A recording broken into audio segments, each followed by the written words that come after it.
Oops, what have we done over here? Ah, there we go. Yeah, chats are already rolling in. All right. Hopefully that works. People will let me know if it didn't, so hopefully everybody can hear me out there.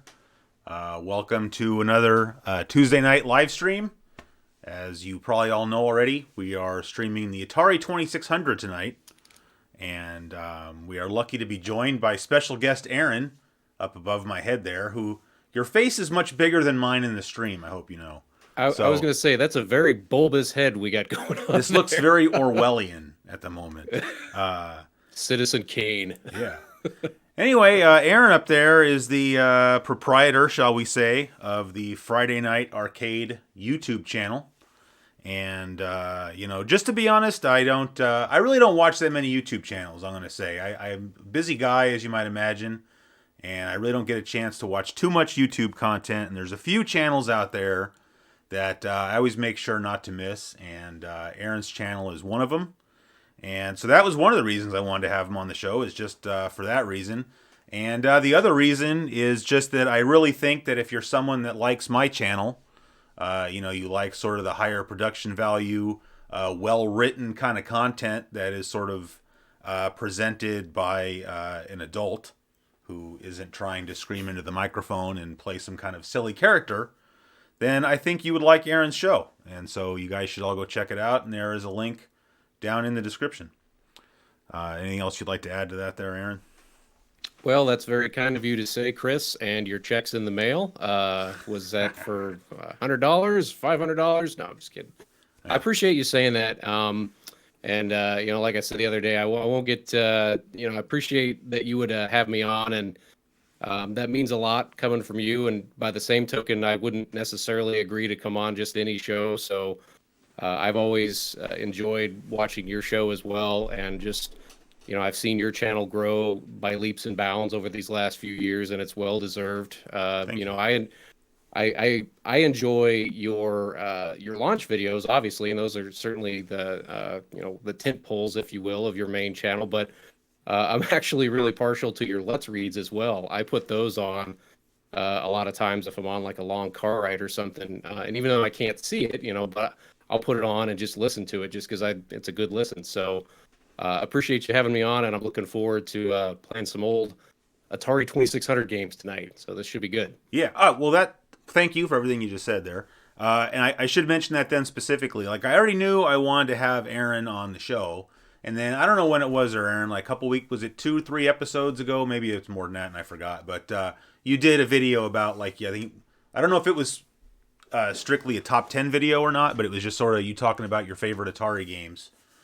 And, there's really not too many people out there on YouTube, in my opinion, who are talking about Atari 2600. And so I figured, when I saw you put that video up, I figured that was a good time to invite you on the show because, you're somebody that would probably enjoy talking about the Atari. There's just, there's so many memories for me with the Atari 2600 because for me, that was the first console we had in our home. I don't remember exactly when we got it, but it just sort of appeared there. Like some of my earliest memories on this mortal coil are with the Atari 2600 just kind of in our house. When I was maybe 3-4 years old, something like that. Yeah, I was gonna ask you about that only because you maybe you're just aging better than I am. You look younger than me, and so I was surprised that you said you still because you said you still have your childhood Atari 2600, which is pretty cool. Yeah, and somehow that thing still works. You've got Xboxes and all these things dying left and right, and old PlayStations and stuff that need repair. I've never done any types of repairs to it. It still just kind of works. I cleaned it. That's about it. So. Yeah. Now, so I didn't have one when I was a kid, so I can't say that this is my childhood Atari, but I've had it for a good long time, and likewise, it has not been repaired. It has been somewhat modified in that I did a AV mod to it, so that it has composite out and S-video out. And nice. One thing I was going to say about that, though, so we had a little scare. Usually what I do on Sundays is I get set up for the Tuesday night stream so that, if I get thrown a curveball, I have a chance to try to fix whatever the problem might be. And I got my Atari all hooked up, and no matter what I did, I could not get it to work with my capture setup. And I actually had gotten to the point where I gave up and just went and got my Raspberry Pi out and just figured, I was going to have to come on the show and admit to everybody that for once we're going to have to use emulation on a live stream, which, I have no problem with emulation, but I just kind of feel like one of the things I sort of hang my hat on around here is that we use actual hardware. So, but I guess basically, I came back to it last night and played with it some more, and what I basically figured out is that I had a faulty power supply, and I ended up having another power supply, and so now we're good. That being said, this Atari still is not really getting along with my upscaler, so I'm actually in the process of trying to buy an RGB modded Atari off of some dude, but obviously I don't have that today. So what we have here is the Atari S-video signal going straight into a capture card with no upscaling whatsoever. And for most games, this is not going to be a problem. But, as usual, I had made a list of games that I wanted to play tonight. And then I pre-tested all of them to make sure it wasn't going to be a problem. And there are a couple of games that we're not going to be able to play just because for one reason or another, they don't really work. Like one of the games I really wanted to play is Pitfall 2. But I have an actual cartridge of Pitfall 2, and then I have my Harmony cartridge, which is similar to an EverDrive for the Atari.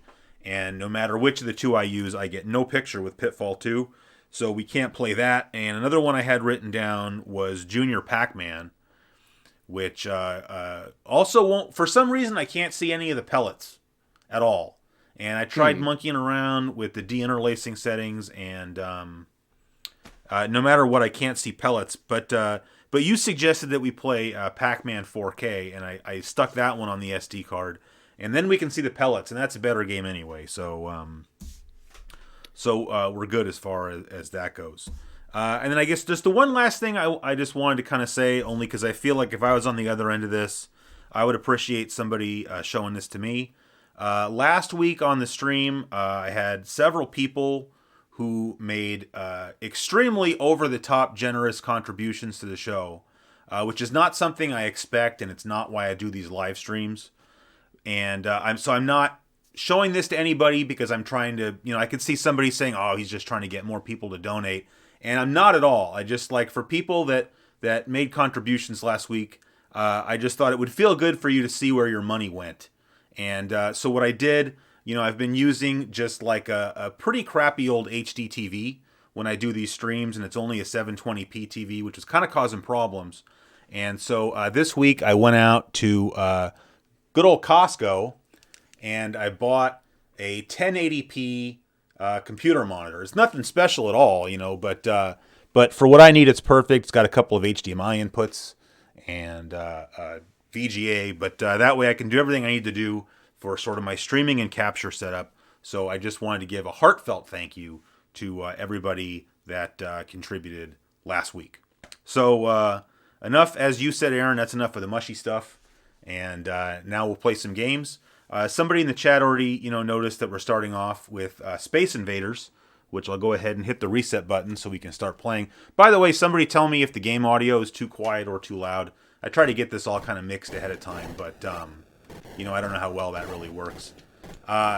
Space Invaders was, I don't even know what year this came out on the Atari. I didn't really have time to do a lot of research, but so maybe if somebody else wants to look that up, they can go ahead. But, the Atari itself came out in 1977, but wasn't really, like, super popular. And, what really made the Atari take off was Space Invaders coming out in the arcade. It was, of course, a Taito release. And then Atari getting the rights to release it on their system. And I think this became the pack-in for the Atari, but I wouldn't swear to it. But this is what really started pushing Atari consoles out the door. Is this a game you had on your system there, Aaron, when you were a kid? This was definitely part of the holy trinity of Atari 2600 games for me that we had. This is one of my earliest memories. And you're going with the extra difficult mode with the extra wide Christmas tree. What is that? Difficulty B? I don't Where know. it's a little I don't know wider. what's going on. You know, that makes sense of why I've been having such a hard time with these games the last couple days. Like the console says it's on difficulty A, but I feel like Hmm. these games have been kicking my butt. I just got a game over, but only because I wasn't really paying enough attention. But I mean, I don't. Yeah, Maybe I because should. I What? because I think if you switch it, the smaller difficulty, the lower difficulty level will make your cannon slightly skinnier. Yeah, I wouldn't really That's how I mind get. that. Let me Yeah, try. I'm that's gonna a. try just flicking the switch here back. Maybe it got oxidized or something. I mean, A should be the easier difficulty, should it not? Um, you'd think I would know this off the top of my Well, head, that's all but right. I never switch. We're I gonna we're never gonna flipped find that out right switch. now. So, well, me either. That's what I'm saying. I don't know why all of a sudden. I just figured, well, I'm getting old. I'm not good at video games anymore. So, yeah, that's still the wide one. Hmm.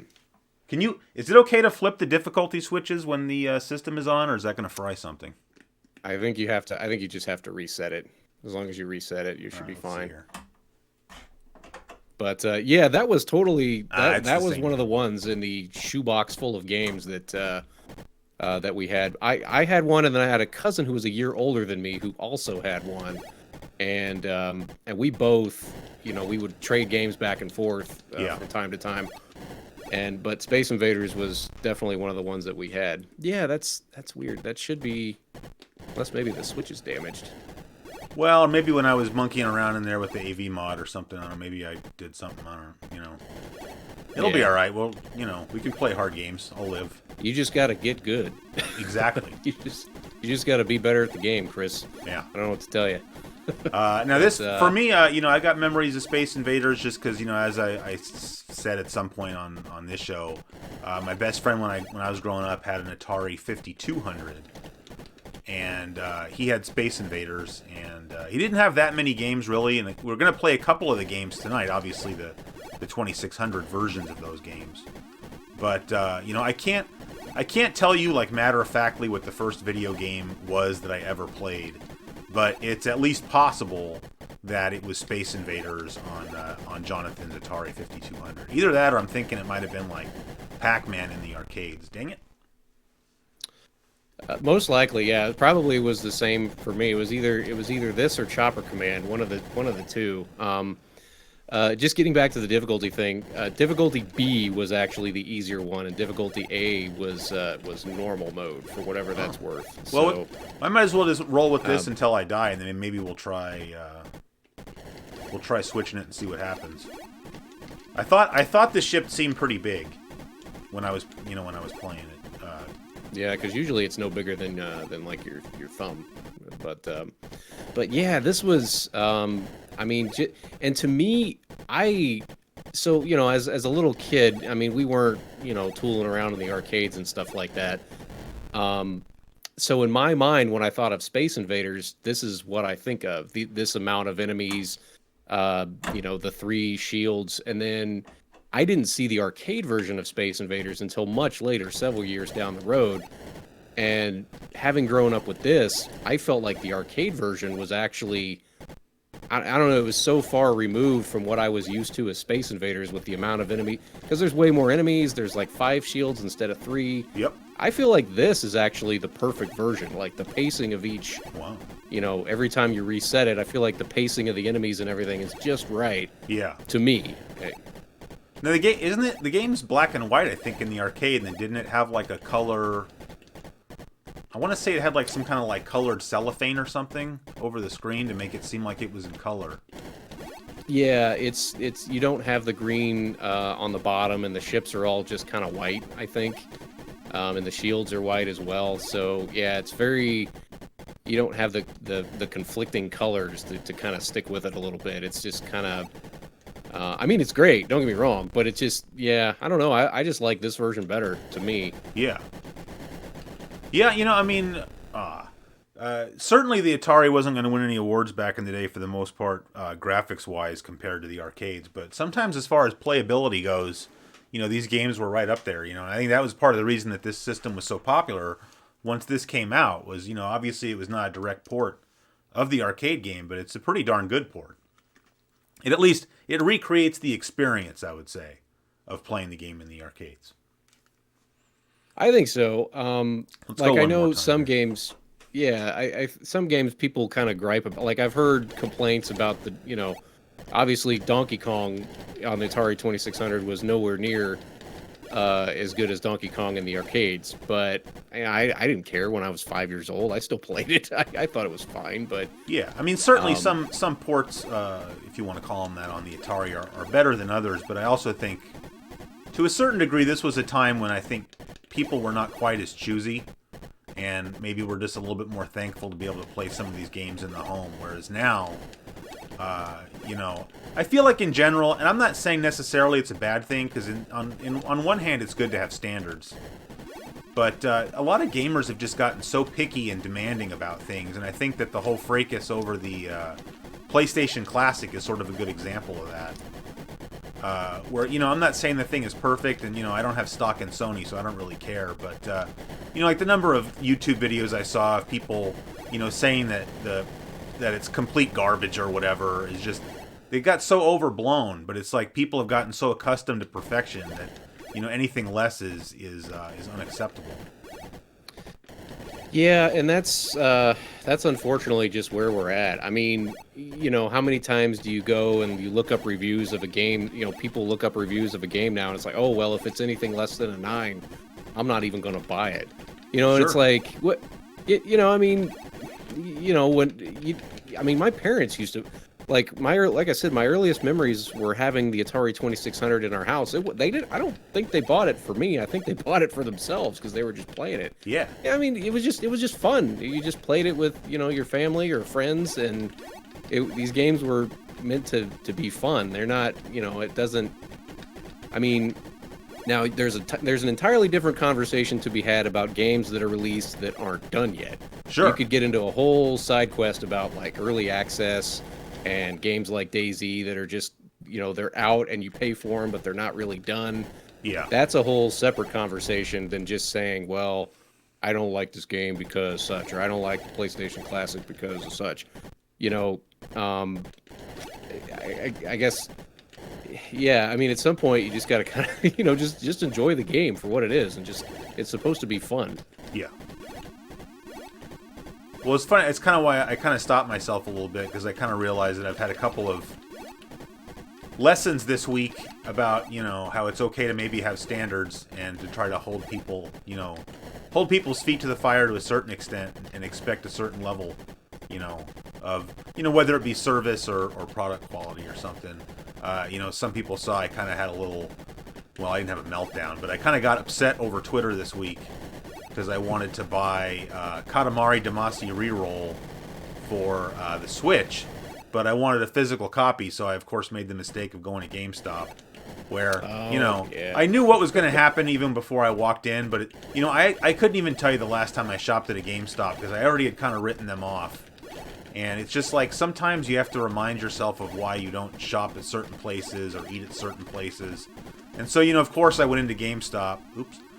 To buy the game, and of course they only had the display copy, left, and so I just, I turned around and just walked out, and like you could tell the salesman couldn't have cared less that I was leaving because, well, just because how many times does he have to deal with that, and it's kind of a problem with guys like that, because he works for a company that puts him in a position where he's going to take the heat for their bad decisions, and so like I try to really be careful not to, like, when I'm frustrated, don't take it out on the frontline worker because it's not their fault, but I'm not gonna. It really. I mean, I walked out of there really angry because more so because it was a waste of my time and not because like, oh, I didn't get my game, but it's like I drove out of my way and stood in a line for 10 minutes, and there were a couple people on Twitter that said, something to the effect of, well, what are you getting so mad about this for, and blah, blah, blah. And it's because,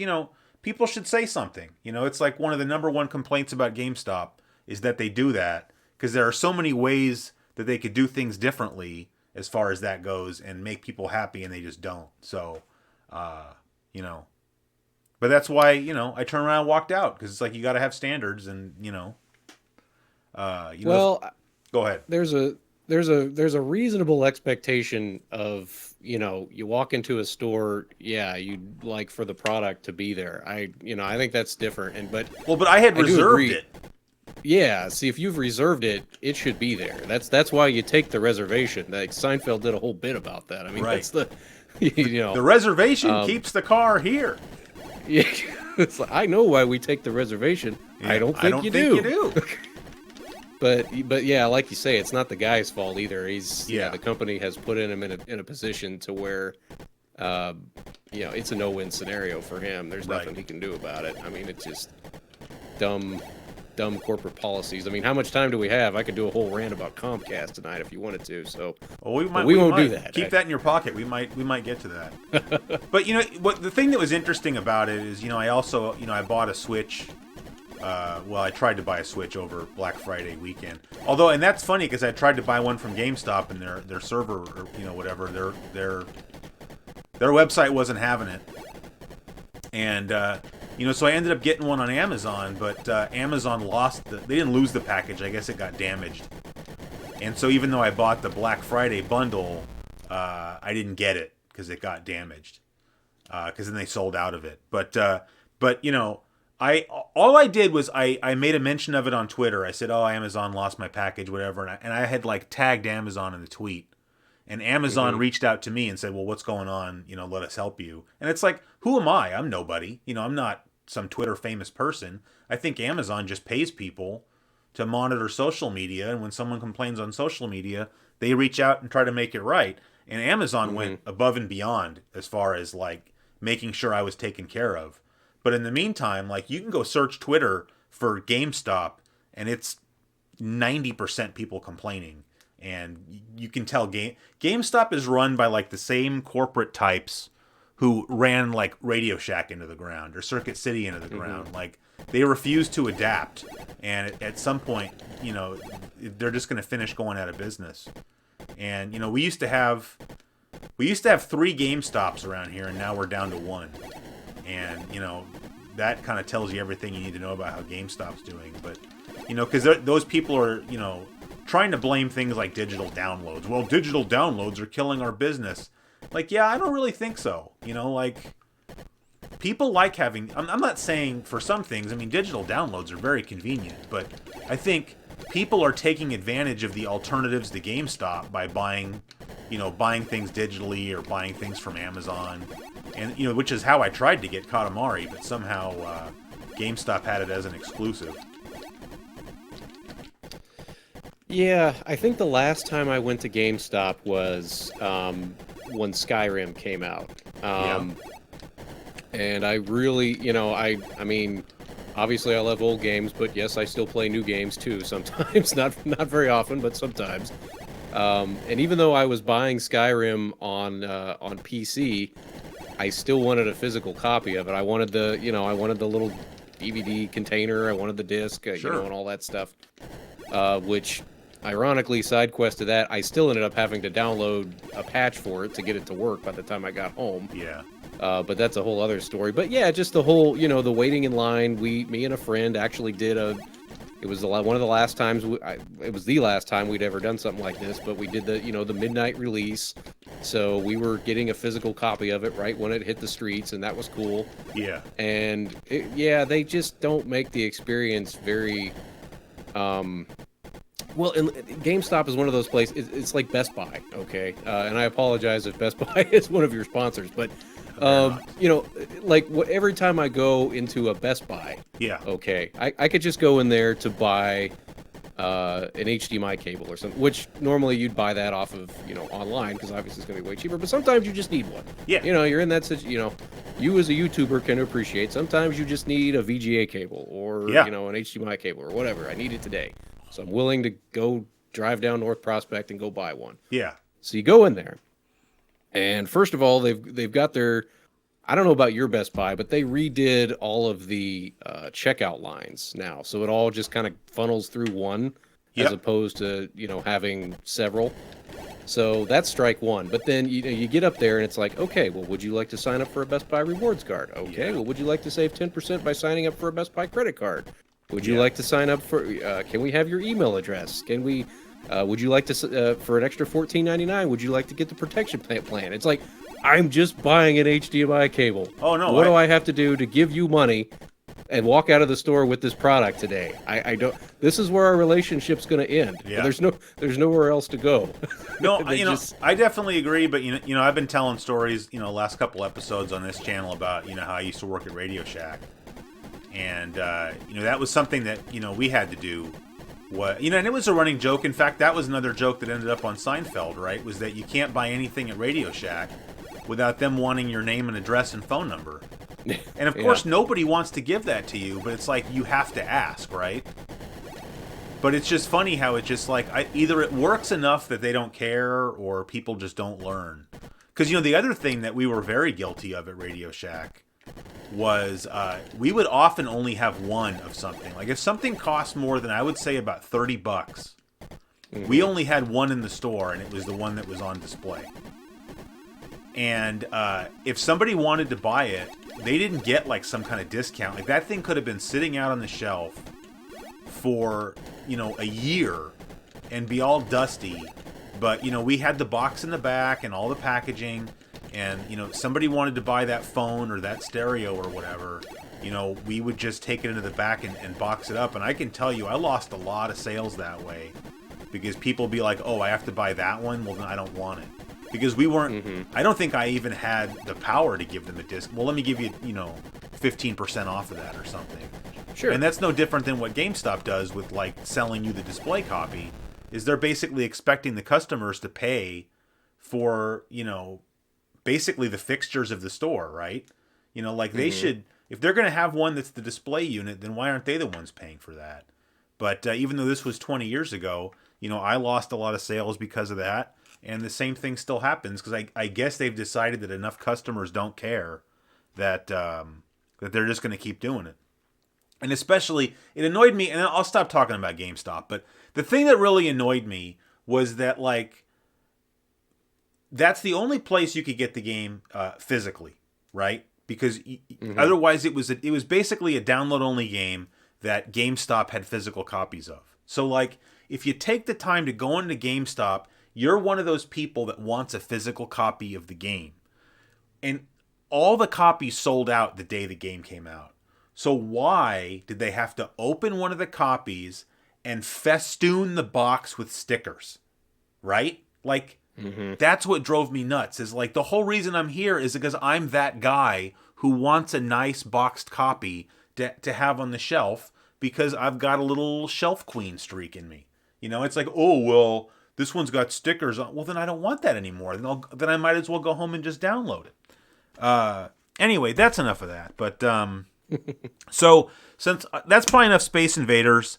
And then just a little while ago, before we started the stream, one of the viewers, a guy named Ryan, who I see is in the chat there, requested that we play a little bit of Phoenix. And I was thinking I saw that come in. That would be cool to play right now, just sort of as a comparison to Space Invaders. Because, it's sort of like same concept, but, a little bit more advanced of a game, I guess you could say. Not better, but, better graphics. The gameplay, the enemies can kind of fly around the screen. You've got a shield.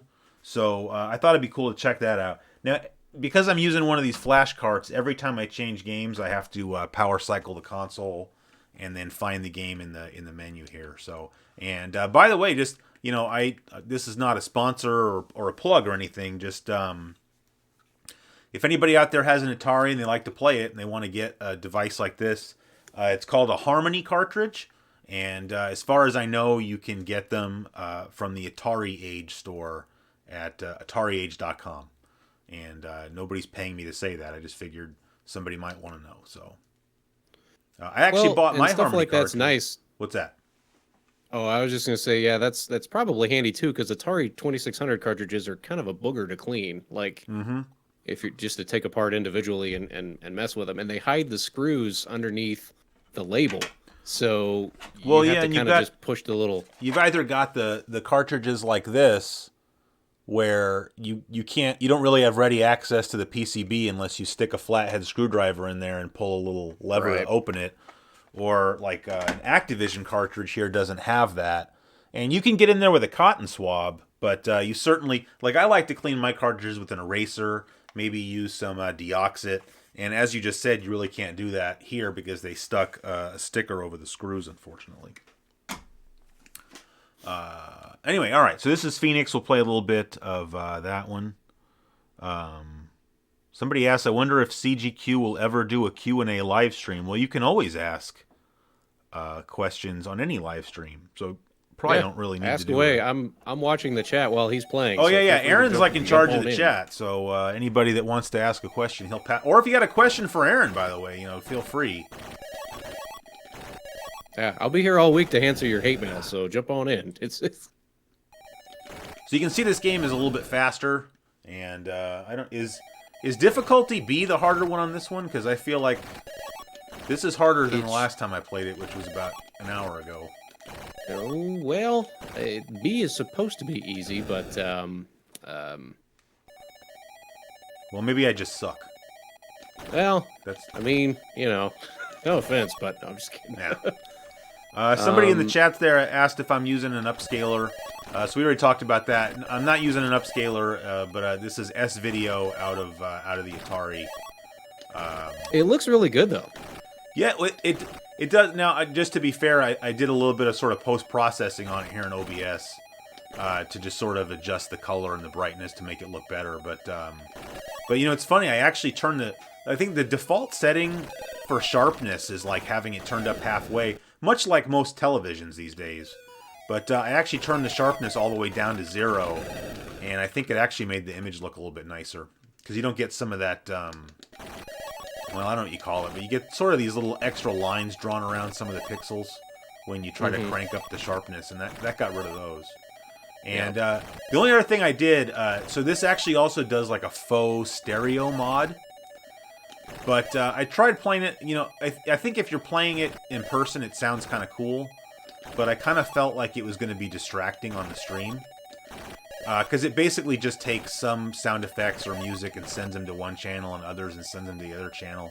And it didn't sound that good. So in OBS here, I just changed the sound setting to mono. And I think it just sounds better that way. Yeah, there's only so much you can do too with just the limited bit rate of trying to upload a stream. I mean, I think that's fine. Yeah.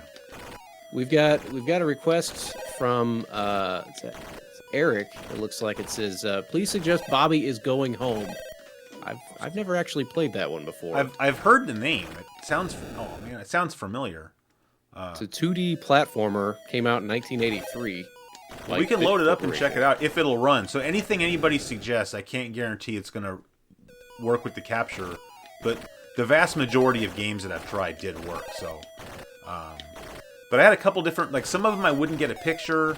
Some of them it would actually give me a split, I would get like a split screen, which looked really weird. Because one of the games I really wanted to play was Tapper, but yes, but we can't because it gave me a split screen for that. So that, oh man.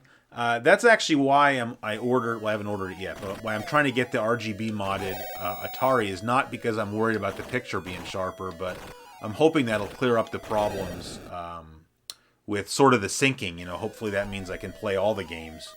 Oh my god, what is this, like a boss battle now? Wow. yeah.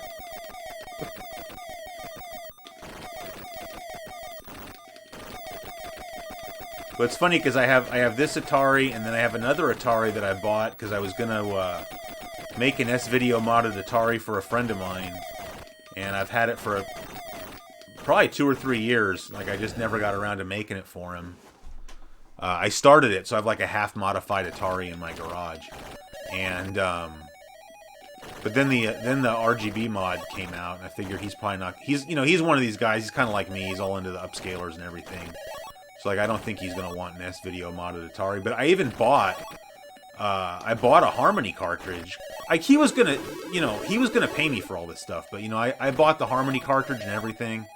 So I actually have 2 of those too. So I don't know, I'll see if he still wants it. I'll finish the stuff and give it to him, and maybe if not, maybe I'll do like a giveaway or something. Oh, speaking of which, I have something to give away tonight. Ooh. It's not that exciting. Well, I don't know. To the right person, it might be exciting, but I didn't know what a good way to do a giveaway was, other than just saying anybody who's interested could just email, and I'll pick someone randomly. Unless you can think of a better way to do a giveaway on a live stream. I don't know how you would really. It's not something I normally do. Well, you could have people just write 4 or 5 sentences about their favorite game of all time, and then you will, on the next live stream, you will announce the winner and tell their story. Maybe it could be like either something about their favorite game, or maybe tell a story about like the first time where they remember beating a game. Like it was the first time you beat, I don't know, Bowser or whatever game it was that you had. You know, tell just kind of a brief little story about it, and then whoever writes, the best story will get their story read on the air on the next live stream, as well as winning. That'd be pretty cool. That's a pretty good idea.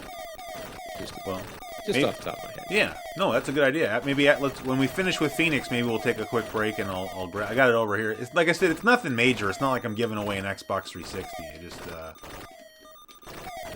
It's just something I picked up that I already had a copy, and just figured somebody else might want it. So I've seen some requests for Demon Attack, as well as I saw a River Raid a little while ago. Oh yeah, we already. Dang it! River Raid's already on the list. So anybody that's waiting, anyone's waiting for River Raid, I promise River Raid's coming. Hey, we got him. I guess is that the end now. It seems like we're back to the first style level. I guess it's probably just going to loop. Yeah, I'm a few seconds behind you, I think. Are you doing the low latency stream, or are you doing just the standard? I don't really understand what that means. Like, what does that mean in real terms for me? Like, why wouldn't anybody do like a low latency stream? Like, do you need better internet for that somehow, or? I think it just depends. Like, it could cause issues for people on the receiving end of the stream, if that makes sense. Well, I wouldn't want to do that. Yeah, see, that's why I always don't. I typically don't do it, but yeah. All right, that was game over. All right. Well, anyway, here I'll show the thing. Like I said, I don't want to make it sound like it's any kind of big deal, because it's really not. It was just I already have this, and I just figured somebody out there might want something like this. It's fun to check out, fun to hang on your wall maybe or something. That is Mad Magazine from January of 1990. That may be of particular interest to all of us here, because it has Mario and Luigi on the cover. So if anybody out there is interested in getting this, maybe you can get this. I'll throw in a few Classic Gaming Quarterly stickers and ship it to anybody. You got to probably be in the United States, I would say. I don't think I can really ship this around the world. It would cost too much money. So please be in the U.S. if you're interested in this. And just do what Aaron said. Email cgquarterly@gmail.com. And basically you have 4 sentences, we'll say. No, that's not right. You can have as many sentences as you want. But just, I don't know, tell me a cool story. Gaming memory. What's your favorite game? Did you read Mad Magazine when you were a kid? Maybe you have a Mad Magazine related story. Just make it a paragraph. Don't tell me your life story, because if you win, I'll read it on the live stream as Aaron suggested. So yeah. Control Issues says it's a major award. Yeah, not quite, but it is pretty cool. It's funny how like this, it's really not worth anything. Like, you would think, being Mad Magazine and being Nintendo related, wouldn't you think this would be like a little collector's item? But this is like the 3rd copy of this I've picked up, and it's really not worth anything. It's just fun to have. So just a couple bucks, something like that, maybe. Yeah. God, I was a Mad Magazine guy. Oh, me too. I was thinking about doing an episode of Flashback about Mad Magazine, but I don't know. But yeah, I used to always pick up Mad, because it was so cheap. Like this is 1990, and I mean, I've done those Let's Reads of the gaming magazines, right? I mean, even back then, a gaming magazine was like $4. Mm-hmm. This was $1.50.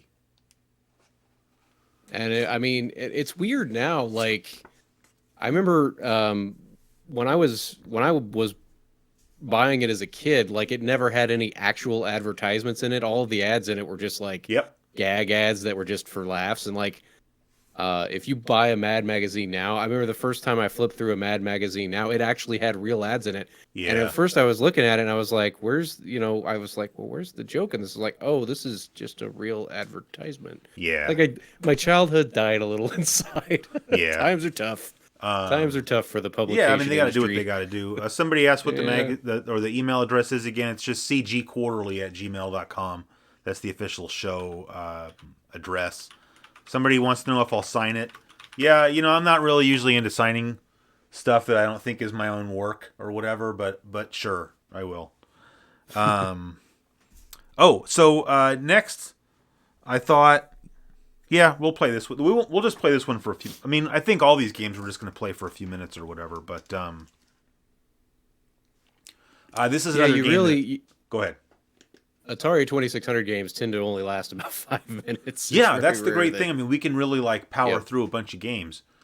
Yep. See, this is a Parker. So I don't know if this is. I didn't do this. This is. I just downloaded this ROM set. This is some guy on the Atari Age forums who sort of curates this ROM set, like a complete ROM set of 2600 games, and he organizes them by publisher. So kind of cool. But then at the same time, when somebody says, "Hey, can you play a game, whatever?" you have to look up who the publisher is, or you're never going to find it. So, well, though that's really not that big of a deal. But okay, When in doubt, go with Activision. That's probably a it's good kind of starting true. point. Where is it? Probably Oh, find there it something is. good in there. All right, so this game, as some people can see, and Aaron will see in a minute, is Qbert. And Qbert is another game that good old Jonathan there had on his Atari 5200. So that was a little bit of a nicer, it had better graphics than this.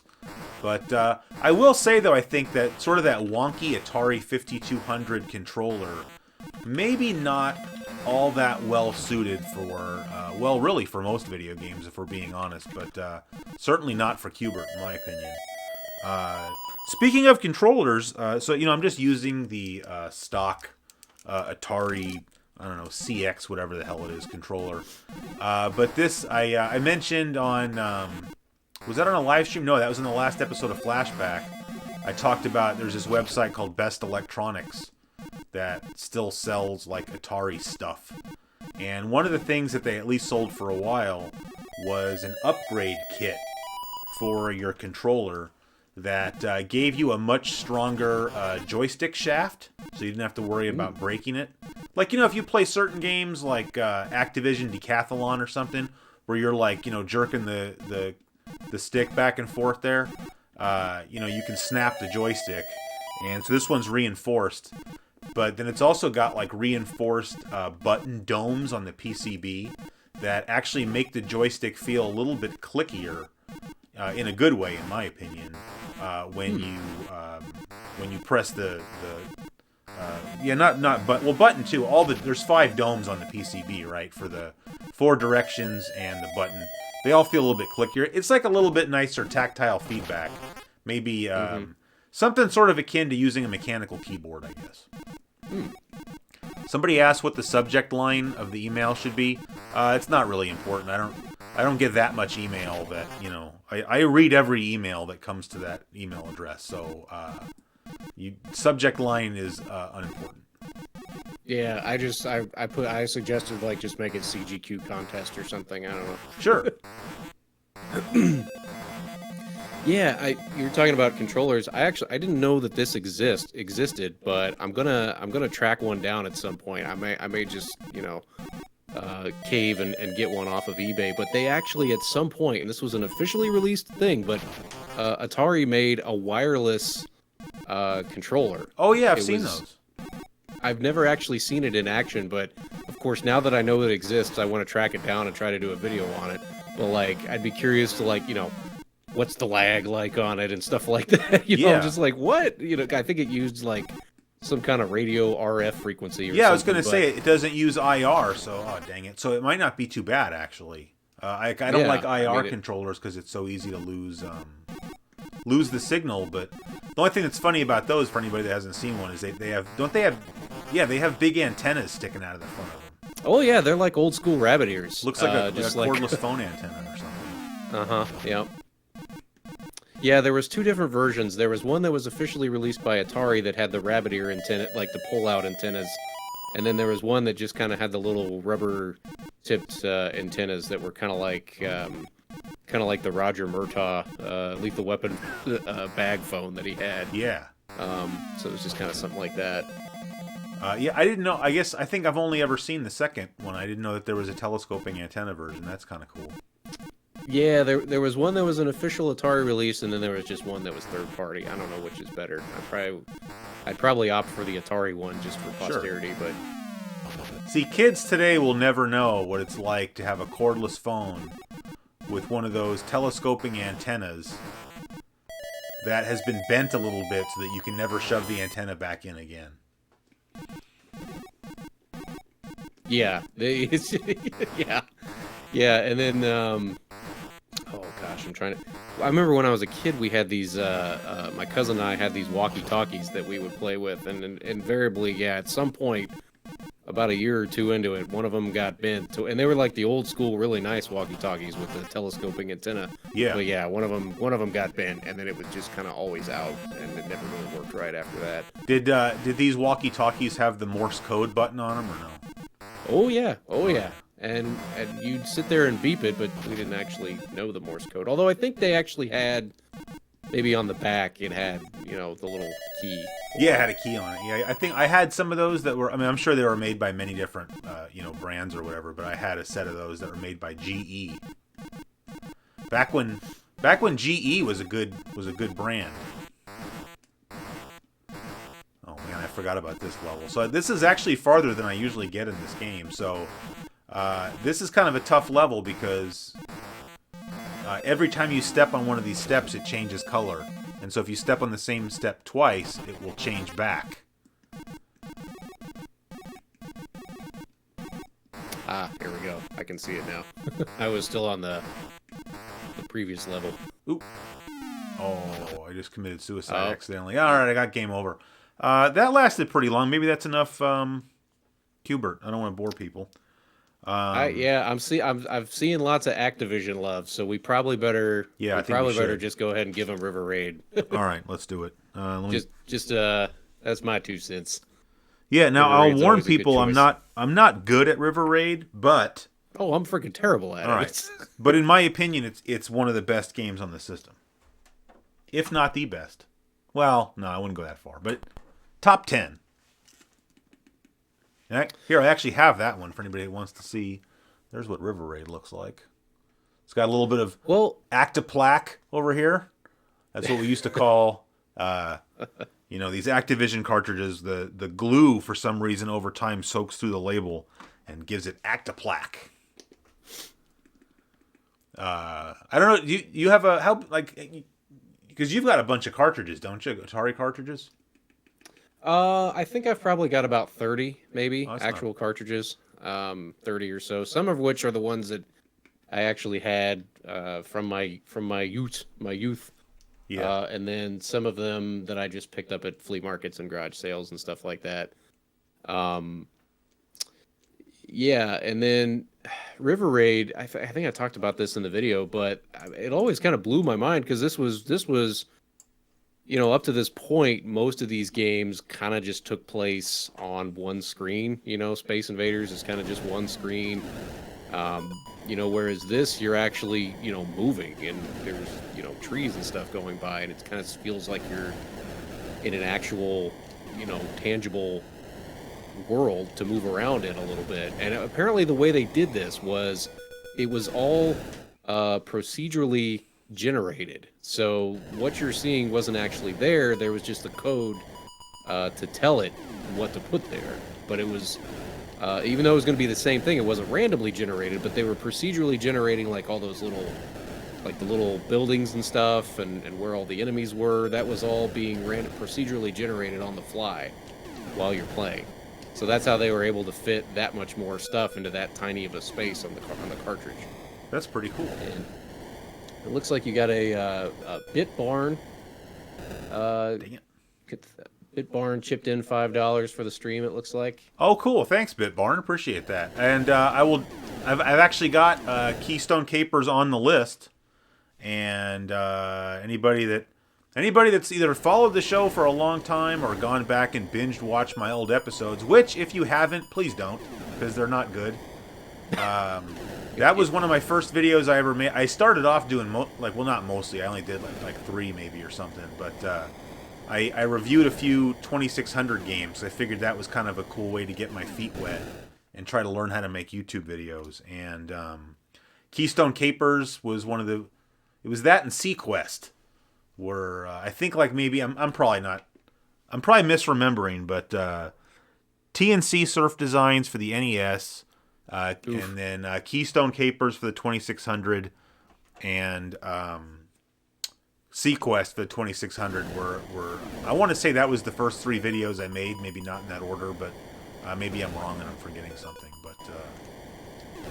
but yeah. I don't know what my point was really, but except to say that yes, I will play. You hate your first videos. Oh yeah. Don't really go watch anything that's over about 3 years old. Just don't watch it. Yeah. I grapple with that. What to leave up and what to take down ever so often. Oh, I've only ever taken down a couple videos, and even then I don't really take them down. I just usually delist them. Like one of the ones I delisted was actually one of my launch videos. I did the launch of the Genesis, and then I just wasn't happy with how it turned out or whatever, and I remade the entire video. And so I delisted the old one, but it's still on my channel, just because I figured maybe there'd be like old links to it somewhere on the internet, and I didn't want somebody clicking on that and having it go to like a dead end or something. So I actually left the video up, but there's no way to get to it unless they just.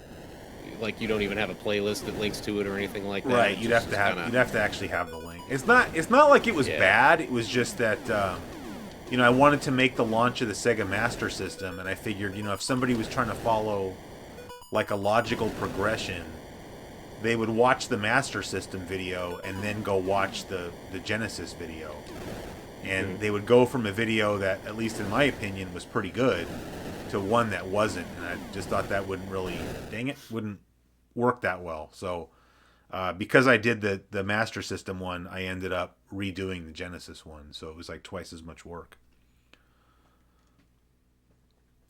Is someone talking about My Cousin Vinny in the chat? I see Fred Gwynn and Joe Pesci. Damn, that's a good movie. I'm seeing references about Joe Pesci in here. I was trying to backtrack on that. I love that movie. Somebody says it'd be cool if every time Chris gets a donation, the "We're in the Money" jingle from Lemonade would ring out. Well, I'd have to get one of those Stream Deck things to do something like that. I don't know about that. Yeah, I looked into one of those. Just I don't know. I wanted to see what it would be like, and they don't run on Windows 7, so I'm out of luck. Oh, you have to have well, I'm using Windows 10 on this computer, so I guess maybe I'm okay. But Ryan here brought up explosive diarrhea. Yeah, that was one of my early videos too. That one I'm actually still very proud of. Explosive diarrhea, just because I thought that one was actually pretty funny. And people people were asking me, like people that I know were like, "Who did you get to be the other person that was off camera?" And they didn't realize that was also me, because I was having a conversation with my fake non-existent producer about because there's the songs when you're a kid about diarrhea, when you're riding in your Chevy and you're feeling something heavy, or whatever. Yeah, and, I had forgotten about that, but I remember it now. Thanks. Yeah, that stuck in my head. And well, anyway, I don't know. Somebody can go. I mean, no one's going to go watch it, but if somebody wants to go watch it, there's basically like fake outtakes at the end of the video there. All right, I'll do one more game of River Raid, but I'm kind of sucking, so yeah. I see I got $5 donation from Hink Hall, who says he hopes I have Atari Golf ready to go. I'm not super excited about playing Atari Golf, but he says he got my postcard and stickers, and thank you. So I don't know if that's Nick, Hink Hall. If not, then I'm sorry that I'm misidentifying you. But in any case, I'm glad you got the postcard and stickers, and that you are enjoying them. One thing I'll say, I wish, I've sold a lot of those stickers, and I was kind of hoping that more people would like send me back pictures of where they stick them, just because that would be interesting to see. So, I guess I'm just saying that because anybody in the future who, if you buy stickers and you stick them on something, if you feel like it, I would get great pleasure out of you taking a picture of what it's stuck to, just for reasons I don't know why. Well, you're opening yourself up for potentially that could be a dangerous can of worms you just opened. Oh yeah, I mean I don't want to see anything X-rated, but hey, I mean even if you stick it Yeah. to the back wall of the urinal at work or something, I'd still get a kick out of it. I don't mind. I remember there used to be back in the early days of the internet, back in like it was either late '90s or early 2000s. There was this thing called, I don't know if it still even exists, but it was something along those lines. It was called Beer Can Bob. Did you ever hear of this? No. And it was this little piece of paper that you could print out, and it had this little picture of Beer Can Bob on it, and you cut it out, and if you cut out the template, it was the size of a beer can, and you just wrap it around a beer can and tape it, and then it was just this little smiling Beer Can Bob. He was Beer Can Bob, and it was like a little blog. I don't even. It was before they even had blogs, but it was whatever you would call as a blog, I guess, in 1999. Yeah. And it would just be people sending in pictures of Beer Can Bob, like on, oh, here's Beer Can Bob on the side of a mountain, or Yeah. here's Beer Can Bob at Mount Everest or the Eiffel Tower, or I don't know, just wherever, or Yeah. getting a Subway sandwich. I don't know, but yeah, it was Beer Can Bob. So there you go, CGQ stickers. You gotta something along those lines, I guess. Yeah. I mean that'd be cool, except I don't want to give people the impression that I'm trying to get them to do like viral marketing for me. Even if you just stick it to your computer lid or your travel coffee mug, it would just be cool to see. So, well, I guess this person JL Draw in the chat, I guess maybe knows what you're talking about. Beer Can Bob is bringing back memories of Garbage Pail Kids. Like, yeah, we used to. That's something you would do with your doubles of Garbage Pail Kids, because they were all, of course, actually stickers. Is then you'd go stick them to stuff. Somebody, Eric mentioned Atari Boxing. That was actually a really well done game. Yeah, that's not a bad game at all. Yeah, except I wish I was sitting there so then we could box each other. But that was a like the sound effects and everything were actually really good. Yeah, you want to try to load it up real quick, just to. It's Since you're talking about. Let me look up. Let me see who made that one. I think that's a Atari game. Let's see. If you go to Activision. just future reference, if you go to Atari Age, they have like a whole. Oh wow, it's not. Is it an Activision? Yeah, it's game Activision. Then? Oh, all right. Yep. Well, Yep. that's egg on my face then. Everything's Activision. Yeah, It's kinda always true. better with Activision. Anyway, Atari Age has a really good database of Atari games. So.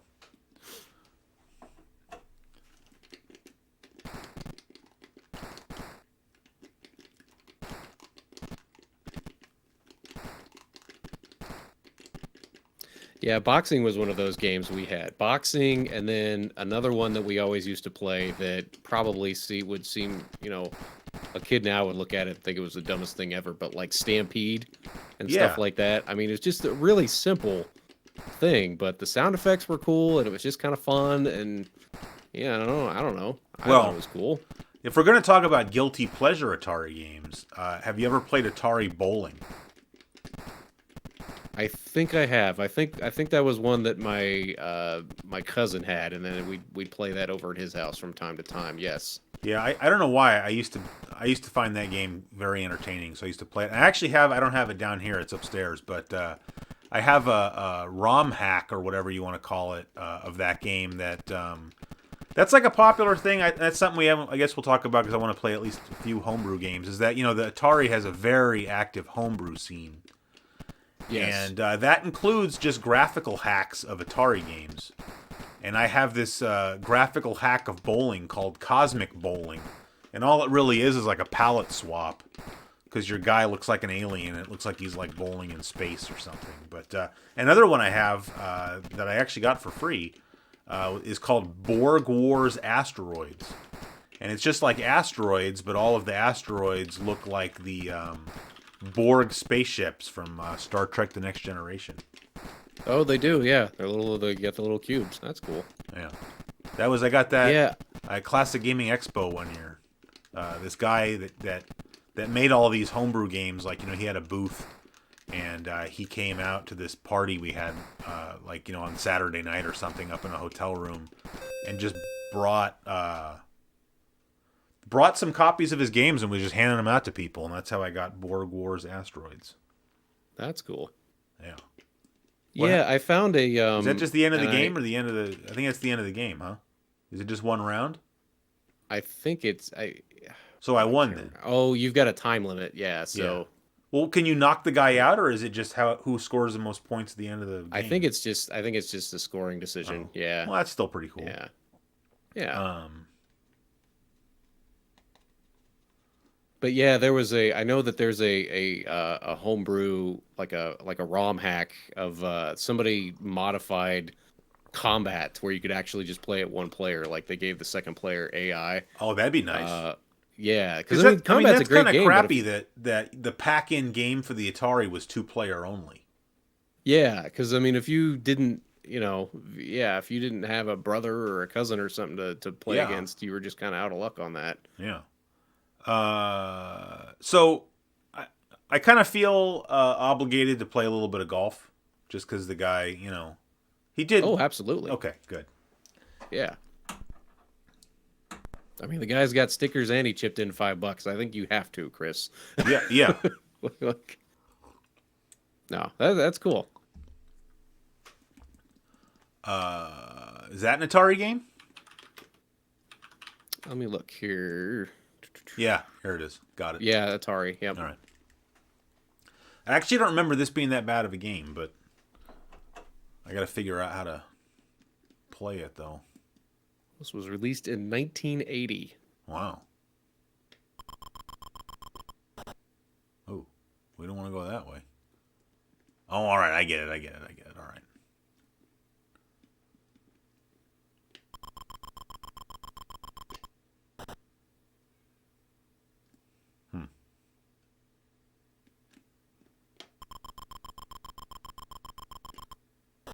Yeah, for an Atari game, that's pretty high speed. Yeah, you're not going to get much better than that on a golf game there. Now he's saying, "I'm sorry, you don't have to." Well, it's too late, Hank. Now we're playing it. You already did it. Look what you've done. Yeah. Ooh, oh. It's like, hey, these guys are live streaming Atari Golf. Yeah. When's the last time someone did that? Yeah. All you kids no. Fortnite. Oh, thank goodness. All right, here we go. Derek asks, do you have Activision Anthology for PlayStation 2? I don't think I have it anymore, but I got it when it came out. I really kind of pared down my my PS2 library. I mentioned this last week with Corey. I just recently bought a PS2. Oh crap! Oh, there we go. PS2 that's got, like, it's like chipped or whatever, and has a like a hard drive in it and stuff. But I can't really figure out how it. I don't want to sound like an old man, but I can't figure out how to work it. But I haven't had too much of a chance to really mess with it that much. But seems kind of not super user friendly. So would this basically be the PS2 equivalent of having like an EverDrive for the NES or something like that, where you can just kind of move stuff onto it? Or yeah, you can load games onto the hard drive, and well, here's the other thing that is confusing, is that it's got a hard drive in it you can load games onto, and then it also it came with like a USB thumb drive plugged into one of the USB ports that also has games loaded on it. So why would you use one instead of the other? I don't. It's confusing. So, but it'll be cool to have. I got to figure out how it works. Yeah, I guess I see PS2 games everywhere I go. So I guess I've just it seems like they're much easier to find. Than some of those the older cartridge-based games. I don't know. I guess I've just never gone out of my way to try to find one. I didn't even know that was a thing. So egg on my face, I guess. But So anyway, I'm not sure why Derek was asking. Oh, he's saying if you play Activision boxing on the anthology and you win, you unlock the 1983 or 1982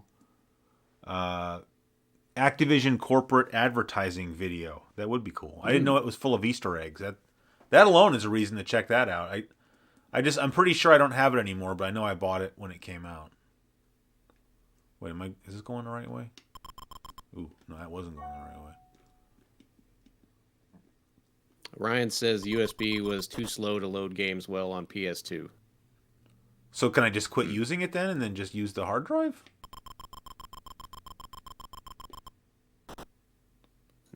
Not sure.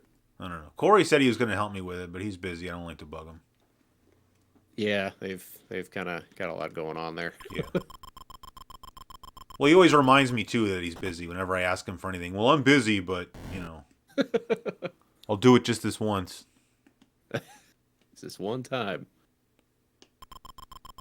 That's not Man, true this at all. could this guy says, man, this could turn people off on golf for the rest of their life. Yeah, this might be the last hole, I think, and then we'll move on to... Yeah. It says it has 9 holes. Yeah. All right, well, that was enough of that. So, am I ever going to stream the Sega Astro City? I don't know. I mean, I'd have to, point a camera at the screen, which I'm really not a big fan of doing. I always thought it'd be cool to just do, a video talking about the Astro City, but I don't know. I don't know if we'll ever do that. So, how about some Keystone Capers next? Let's do it. Yeah. And I saw Teresa requested Kaboom, which I already had on the list. I just figured that's going to require a controller change.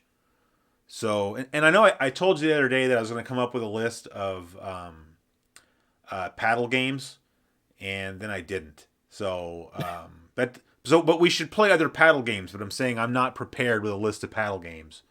So, people have. I know you sent. Was it Night Driver? I think you told me. But does that use the paddle controller or the driving controller? Because I don't have a driving controller down here. Oh, it might be. Yeah, because there are 2 different paddles. Yeah, I forgot about that. Yeah. Because there's the tennis one and then there's the driving one. Yeah. All right, here we go. Keystone Capers. 1983. Man, the dates on these games is just... Back when Activision was cool. Yeah. Now it's just, Call of Duty? How many different versions of Call of Duty can we make? I think pretty much. I don't, But it's like Atari, really, right? I mean, there's nobody still left at Activision from back in the day. It's just pretty much some other company using the name. Yeah. I have a confession to make, Chris. All right. I have a confession. This is my cartridge confession, if you will. All right. Cartridge confessionals. I actually bought a Call of Duty game once. Oh, I've pirated some Call of Duty games. I don't know if I've bought one. Yeah. I bought one, and even from GameStop, so it's even worse. Gosh. But Get off my show. I bought a Call of Duty game, and then the next day I traded it in for Ghostbusters, and that was quick. Ghostbusters on what was it, PS3? That Ghostbusters, the video game. Yeah. And I stand by that decision. That was. See, I liked. I mean, I'll admit, what was that? It was like the very early 2000s when World War II games got really popular. Mm-hmm. I like when the first Call of Duty, like the original Call of Duty, came out. That was a really good game. Mm-hmm. Because I was playing Medal of Honor Allied Assault came out for the PC. I got into some Medal of Honor a little bit. Yeah. Yeah, and then I think that had like an add-on pack for it, maybe or something. I don't remember specifically, but then that first Call of Duty came out, sort of as a competitor to Allied Assault, and I thought that game was pretty cool. But then, I don't even really remember if those games even had a multiplayer, because if they did, I didn't touch them. But those games had very robust single-player experiences, which I think now is pretty lacking in those. But plus now, there's been 10 Call of Duty games. So, it's kind of worn out its welcome maybe to a certain extent. Yeah, I think the most recent one didn't even have a single-player campaign. I remember I saw several people were not happy about that. Yeah, I wouldn't be surprised. I've gotten pretty burned out on just that whole genre. So Ryan says Chris is a dirty little pirate. That's awesome. oh yeah, I haven't gotten into. So on Flashback, we're gonna start talking about PC games pretty soon, and I mean, I'm not gonna say I could count on one hand the number of PC games I've ever bought, but it's not a whole lot. I mean, I got into PC gaming when I was a teenager, and I didn't have money to be buying games, and I was pirating everything. And Sure. then when I was in college, is when I. How do you go down this freaking? You can't go down. Oh, I have to chase. I have to go down the elevator now. This is annoying.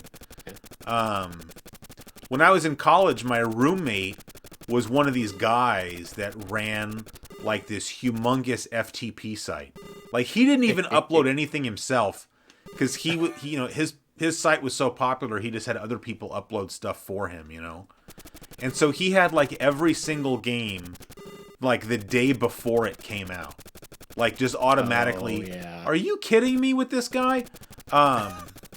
You'll see in a minute. So of course the only time I would ever buy games is I would go to like Office Depot or like I don't know if you have Fry's where you are, but you probably have. We something used similar. to, and they left several years ago, unfortunately. But yeah, But I'd go there and I would go like dig through like not the bargain, but they'd have the games that would like get re-released where all you got was a jewel case, like it wasn't in a box anymore. mm-hmm. Like Yep. I would dig through that stuff because sometimes I would find older games.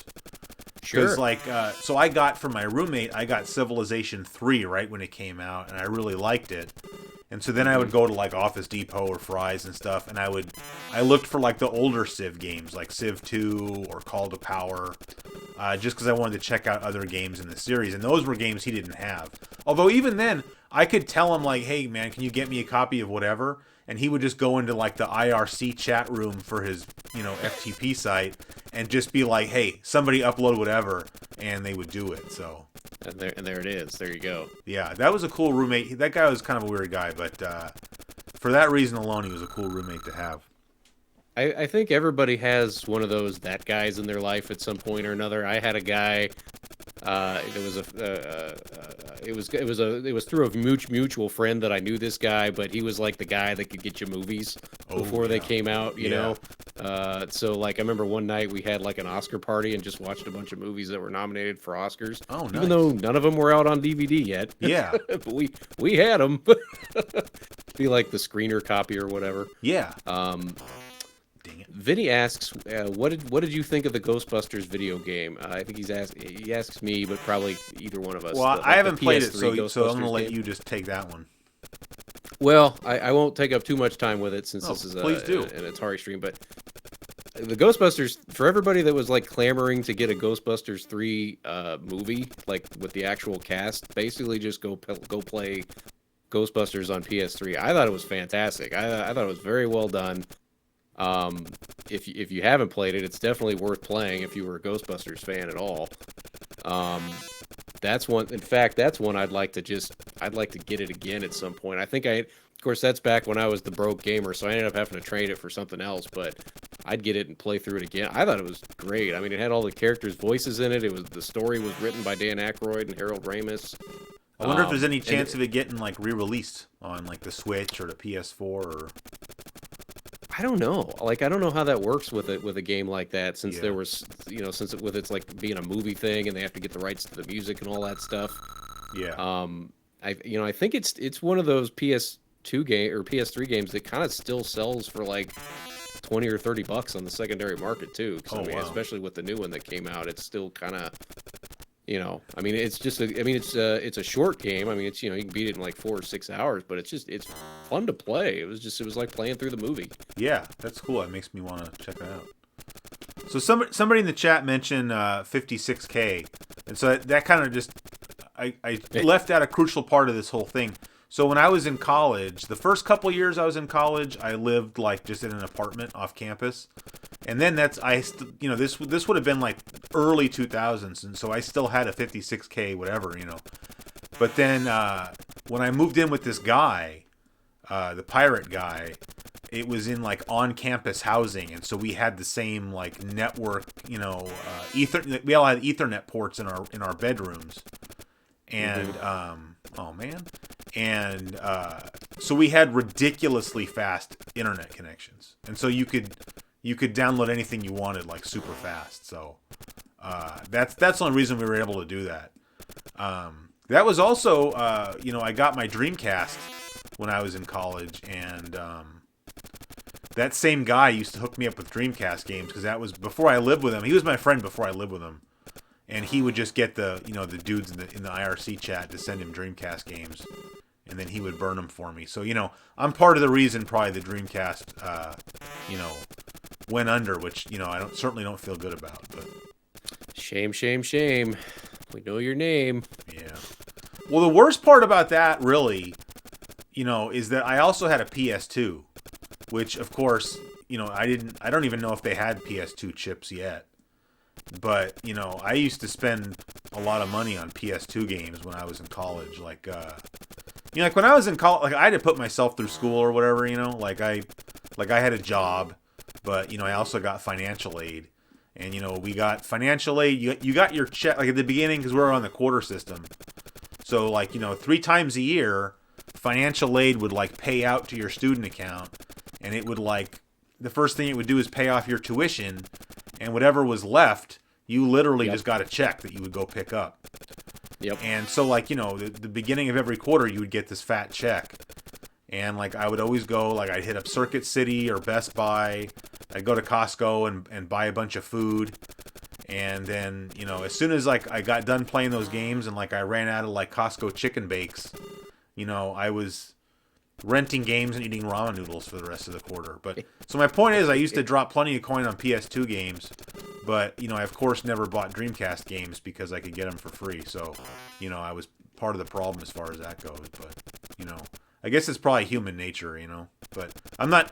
I Go ahead. Yeah, I actually had the reverse problem. Like PS2 era was right around when I was so I don't talk about this much on the channel, but I was actually in the Army for a couple years. Yeah, well, you've mentioned it before. Yeah, you've said you mentioned like you're a drill sergeant or something before, and so I was curious about that.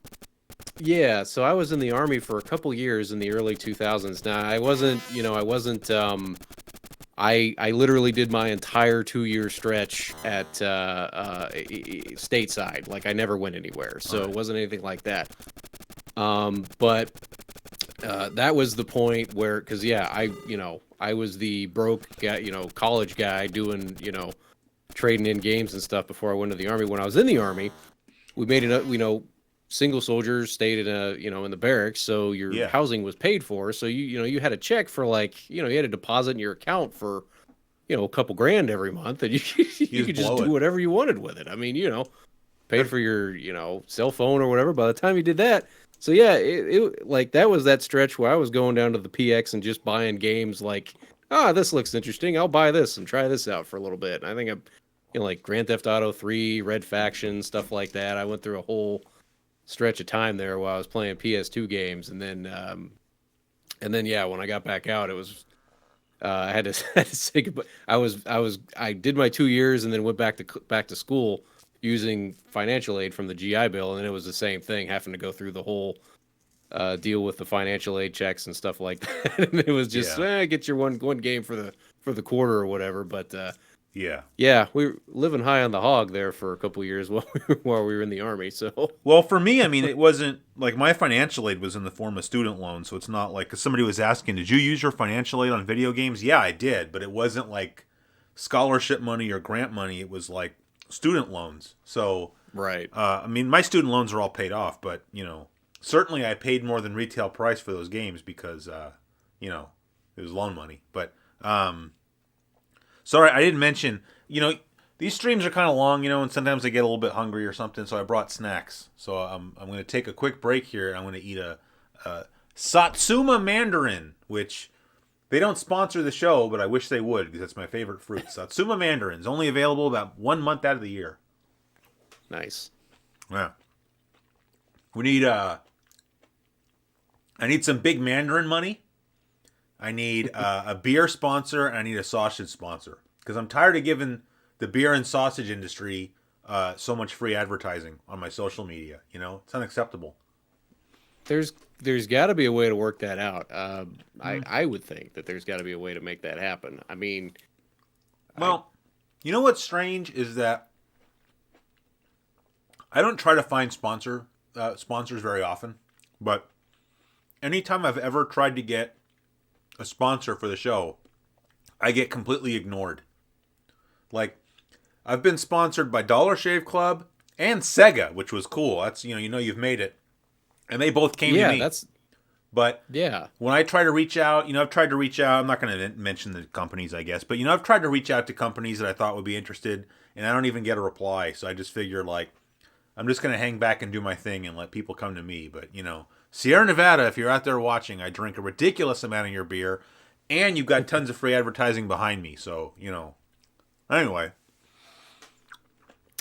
Yeah, I've of course much smaller sample size, but yeah, I've reached out to a couple places and never gotten so much as a whiff of a response. So I just I figure if I ever get bigger, they'll come to me. But I guess I just not gonna waste a whole lot of time and resources on it. I don't know if there's just like certain times of the year or certain criteria they look for, like when they decide they're gonna go find I don't know YouTube people. I don't know how that works, but. Yeah, I mean, I'm not. Sponsorship is nice, but I don't need it. Oh, so sorry. JL Draw says not a Clementine CGQ man. No, I don't really like clementines. Once you've had a Satsuma Mandarin, it ruins you for everything else. So, like, I don't like oranges. I don't like tangerines. I don't like clementines. Just, for me, like Christmas and Thanksgiving for me are strongly tied to Satsuma Mandarins because I'll buy like a 5 or 10 pound bag of these every week and eat all of them. So, and then somebody says, where is it? Vinny, would as a beer connoisseur, would you accept just any beer sponsor? Well, there's a distinction that needs to be made between a beer connoisseur and a beer snob. I am not a beer snob. So, as long as it's a beer that I would drink, I would happily get sponsored by them. And I can't think of too many beers that I don't drink. So I don't like, I'll tell you this, I don't like Pabst Blue Ribbon, but only because for some reason that stuff gives me a headache. Otherwise I would drink it happily. So anyway, it says perhaps Chris needs some spotted cow sent his way. I don't even know what that means, but sure. Tim Tam sponsorship, I'd be okay with that too. Ryan used to work at KB Toy Store. That'd be cool. I bet he's got some stories. I really miss KB Toys. That was one of my favorite stores when I was a kid. So yeah, we didn't have one here. But we did have a Toys R Us, which was where I got my Nintendo 64. I remember reserving it and getting it. That was like the day one release. That was my big day one release console memory, was getting a Nintendo 64 at Toys R Us. Yeah. So I was sad to see that go. Yeah. So sorry, I forgot his name, but whoever the guy was that was asking for Bobby is coming home, he asked again, or Bobby's going home, or who makes it? We'll play it right now. I don't like to keep people waiting. So Teresa says spotted cow is the lifeblood of Wisconsin. I would have thought that would be like Leinenkugels. But, Bit Corporation is who made Bobby is Going Home. Who? Bit Corporation. Bit? BIT? Like Bithead? Yeah. 64 bits, whatever. We got to get our Bithead plug in for the evening. There's no bit in here. Are you sure it couldn't be under anything else? Oh, here we go. CCE is the publisher. Well, I never heard of them either, but there it is right there. So, Are you sure? Because it's not, or is that CGE? Hold on. Well, that's CBS. Oh, CCE was the publisher. Okay, Bit Corporation was the developer. But here's CCE, and there's no Bobby is doing anything here. Well, here, this is actually very easy. So if we, Aaron, entertain the folks here for a second. I'm gonna pull up. I'm gonna find Bobby's Coming Home for this guy right now, because. All right. Let's see. So right now, what is everybody that's in here? What if you had to pick 3 Atari 2600 games to go to a desert island, assuming the desert island has Atari 2600 capable power and a television and stuff like that? What would be your top 3 game. These are the only games that you could play for the rest of your life in like a Castaway Tom Hanks situation. What are your 3 Atari 2600 games? Go. Let's see what we come up with here. And just kind of looking back through some of these. Let's see what everybody. Oh, I see. Derek says New Glarus is who makes Spotted Cow. Well, I've heard of them. Okay. I thought Spotted Cow was the brewery. Creative Assassin says he worked at Toys R Us for 18 years. Wow. Oh, he must be the guy that sent me the cool package with the shelf tags in it and stuff. Maybe I forgot what his YouTube name was. He sent me some cool stuff. Wow. He said, "Well, here I'll show. Here, hold on, because I have it right over here. This is any excuse I have to show this. Only because you'll remember these, Aaron. Remember when you'd go to Toys R Us and you'd go to buy like a Nintendo game, and you had to pull one of these. I know it'll take you a few seconds before you see it, but you had to pull one of these things out of the envelope there. I talked about that on the show one time, but so that was very cool. He sent that to me. So Bobby is Going Home does not have a ROM available on Atari Age, so I might just have to take down your suggestion for the next time we stream the 2600, because I think the only way I'd be able to get a ROM on this computer is by going to some kind of shady website, and I don't really want to do that. So, yeah, so I apologize for not being able to play that tonight, but I'm going to write it down on the card here so that I remember to play it next time. I always save all these cards so that the next time I'm playing that system, I can just pull it out. Hey, somebody actually picked Enduro as one of their top 3. That's awesome. Oh, cool! Because we were going to play that one. We were going to play that one anyway. So, let's play some Enduro. We haven't played any racing games yet. I want to play Enduro and I want to play Pole Position. But God, like the sound effects on Enduro are just so fantastic. Like I know I shouldn't have to ask, but Enduro's Activision again, right? Yes. Okay.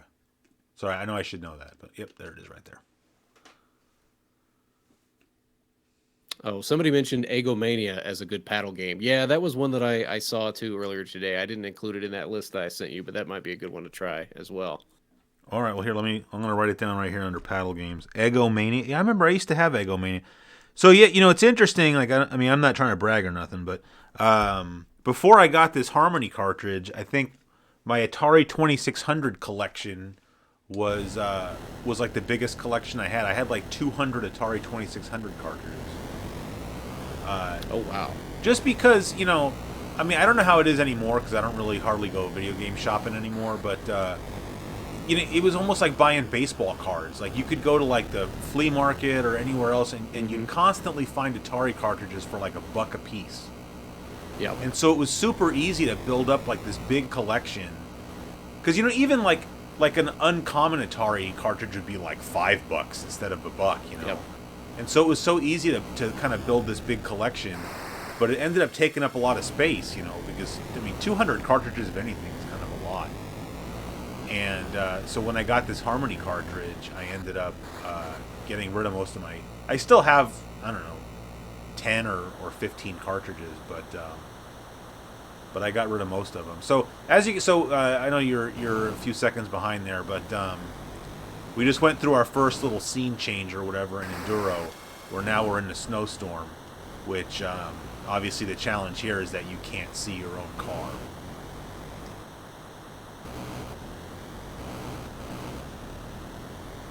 Here we go. I had to reload the stream. I was way behind there for a minute. Oh, I know. But so now we're out of the snow and suddenly it's a nice day again. That was kind of a sudden change I never there. could. I guess it was supposed to be cross country, but yeah, it's. Oh yeah, well then But we really- started in Nevada and then we went over or we started in California and went over the Sierra Nevada mountains and now we're in Nevada, I guess. But the coolest thing, and it's already starting to change, is that you get this day to night transition, as you mentioned, Yes. I think, in your video, because this is one of the games you covered in your video. Yeah, the color scheme that they use in the day to night transition is really cool looking. And then This and Robot Tank kind of did the same thing. Like it's just that shade of purple and pink that it looks like a sunset. I mean, it's perfect. Yeah, and so now we've transitioned to night. So now you can see all the other cars on the road. All you see is a pair of tail lights there. Although you can still see your car perfectly fine, which is kind of not what you would expect. But I'm not complaining because it's pretty frustrating not being able to see your own car. One thing I don't. So is the counter? Well, you have two counters. Is the lower one like how many cars you're passing? Like how do you get game over in this game? So the way this works is you have to the bottom counter with the little car next to it is how many cars you have to pass, and then the top counter is I think it's how fast you're going. I think that's or how many miles you've gone. So, but you have to do. You've got a certain amount of time to pass the appropriate number of cars, and in the first level you have to pass 250. So see, like there's a counter 1 there on the lower left. Yeah. So in the first one you have to pass 250, and then in the second one you have to pass 350. But basically, you have to pass that many cars before the sun comes all the way back up. Oh, so one full cycle of the day to snow to night to the next morning.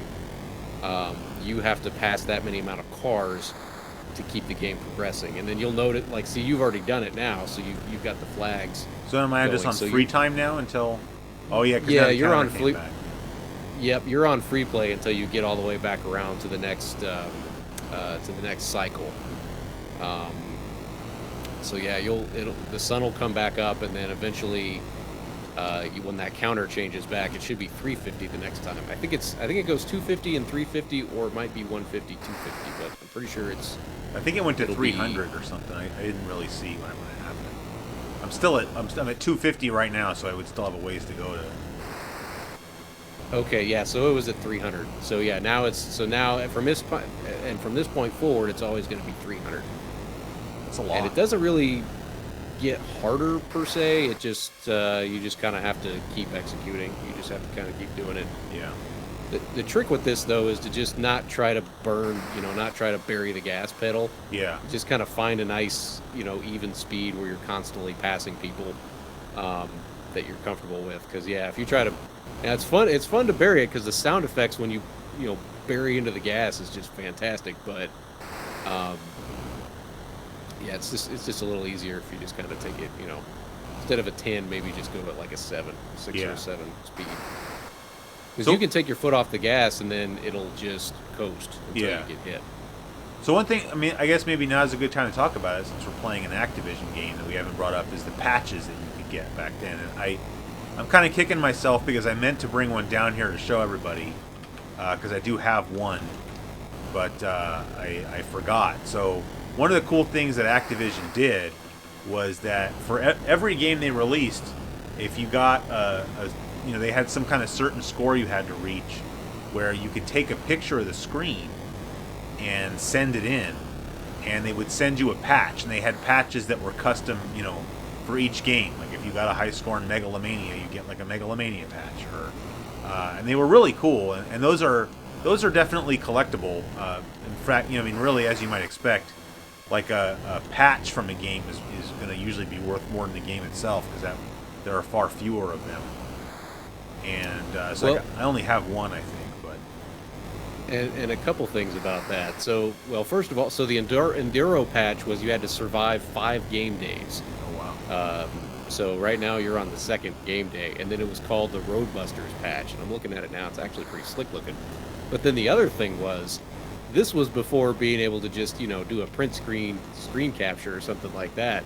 So you had to sit there and try to take an actual picture with a Polaroid or a regular, film camera and try to get the light just right. And I remember I tried to do this once, trying to win the gold controller, like the gold Nintendo 64 controller from Nintendo Power.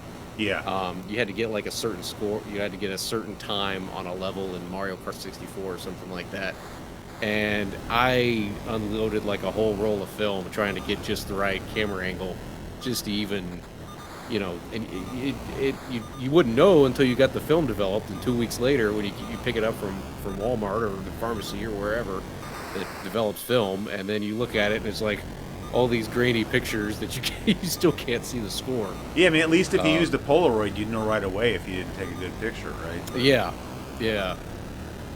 But yeah, they had some cool patches. I'm looking at these now, and you had Silver Decathlon, Crackpots, Chopper Command had one. Of course, Star Master had one. I've talked to ad nauseum about that game. The Order of the Supreme Star Master. Wow. Pressure cooker. Oh, that's actually kind of cool looking. Oh, what does that one look like? It's just a guy with it's like an old timey looking guy with a chef's hat and a spatula, just a cook. That was another one I have on my list here, as I wanted to play some pressure cooker. You're part of the short order squad. 45,000 points. Nice. Super Sleuth had one. Yeah, those are slick looking. Let's play some pressure cooker right now since you brought it up. We're just going to play for a minute here. Go for it. So this is a cool game because you have to make hamburgers, but people put in orders, and then you have to make whatever was ordered. So like right now, somebody wants a tomato burger and somebody else wants an onion burger. You have to wait for the jingle to finish playing. So you get the tomato, put that on the burger, and then there's the top bun. Put that on there, and then you grab it. Then you go to the other screen, and that was a blue customer ordered that. So you put that in that hopper or whatever, and you go back. Nobody ordered a cheeseburger, so you want to kind of send that back. And then I accidentally picked up a lower bun. Oh, because somebody ordered a plain burger, see? So that goes into the green one here. Except I just dropped it in the wrong spot. So you got to send back the cheese there. Now I make another plain burger and get myself better centered here, and then that goes in. So that's better there. Nobody wants lettuce, so we send that back. Onion burger. Yeah, I know it seems archaic by today's standards, but considering the limited amount of space that you had on an Atari 2600 and the amount of items that you're just interacting with and doing things with, I mean, that's pretty incredible to me. It's pretty cool. I also just, this is back in a time when like one person made these games. Like start to finish, like they would do the artwork, they came up with the concept, they did the programming. And that's what makes it really impressive for me, because they would come up with these ideas like based on well, what can you really do with an Atari game? And it's like, well, I'm gonna make a game where you make hamburgers, So that's pretty neat. Eric says, yeah, this is kind of like Christopher Nolan's Burger Time. That's a good one. Oops. So, we'll just play this one until I get a game over. But for some reason, the colors, I think the way I have the color set in OBS looks a little bit bad for this game. This game actually has really nice color, but it's not really showing up well in the capture thing. I don't want to mess with it, obviously. So. Oh, are you just playing it through the OBS capture window? Like, is that just kind of your monitor? Yeah, because otherwise I gotta. Yeah, I would have had to pull the RGB monitor down and run the S-video cable into that and back out the other side, and I just kind of didn't want to. Do some kind of splitter scenario or something? Yeah, and I mean, like last week I didn't do it just because I felt like, we were checking out the PlayStation Classic thing or whatever, and I felt like I wanted to play it on a regular, TV so that...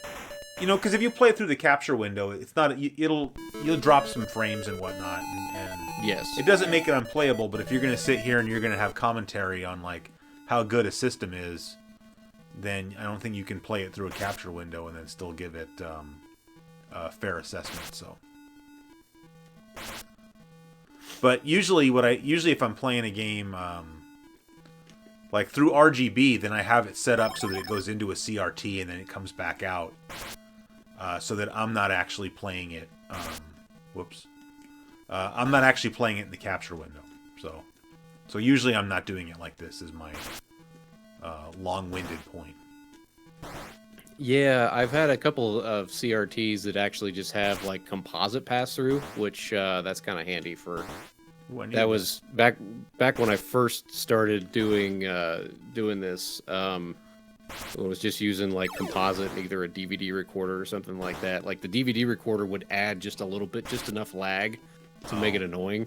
Yeah. So I would be running it through. It would go straight into the old. It was like an RCA. It was real. Not. I mean, the picture on it was really great for just a little flat screen CRT. But it was just this little RCA. It was like maybe an 18-inch, something like that. And then on the back of it, it had a composite pass-through, so you could just, plug that right into your, I think we've talked about this before, but just using like a DVD recorder or whatever it was when I first started out. Yeah, that's what I was using, DVD recorder. Because my DVD recorder has input and output on it, but of course I don't use that for the show anymore. But I kind of miss it, when I was trying to troubleshoot the Atari, I thought I was just having a sync problem. And so I actually got my my DVD recorder down off the shelf and I hooked it all back up because I figured maybe passing the Atari through the DVD recorder would solve the problem. And it kind of took me back to the old days, with the show, and I kind of miss doing it that way. But, I feel like 5 years ago on YouTube, it was simpler times, Anyway, that's enough pressure cooker. Trying to think what we should play next here. You got any? Well, I've seen Kaboom come up several times. Oh yeah, all right. And then Derek asked about Hero. Have you ever played that one? Yeah, so I don't know that much about Hero, but I do have it on the list, and I did test it to make sure that it worked. So we can check it out real fast. Yeah, because it's kind of a platformer for being an Atari game. It's Yeah, kind of. Here it is. That was not one that I had growing up. Hero. We did have Pitfall, but we didn't. I had never heard of Hero until recently. Yeah, this is a game you often see on best of the 2600 type lists. Mm-hmm.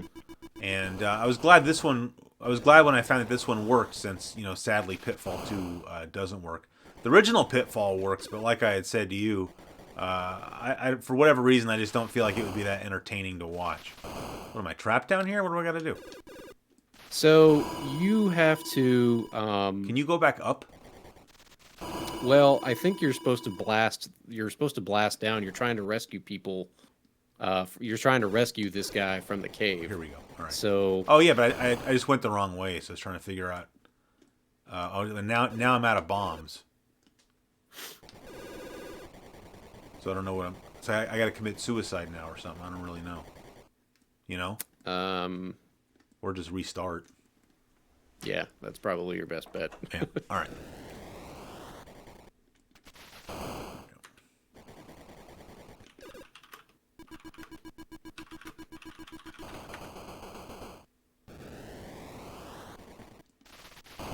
And then are you just pushing up to go upwards? Is that how that's working? Yeah, I think you just have to hold it for a minute. Yeah, there you go. There's like a delay, so you just have to hold up for a minute before he actually goes up. Okay. Yeah, okay. Left or right makes Hero run, or fly to the left or right. Down, pulling the joystick back towards you, places the stick of dynamite. You have 6 sticks of dynamites in stock at the beginning of each level. Dynamite is used to blow up small walls of rock or lava, but after laying it, move out of its way, at least 2 steps away from it, quick, or you'll become a fried hero. Okay. We don't want that. No.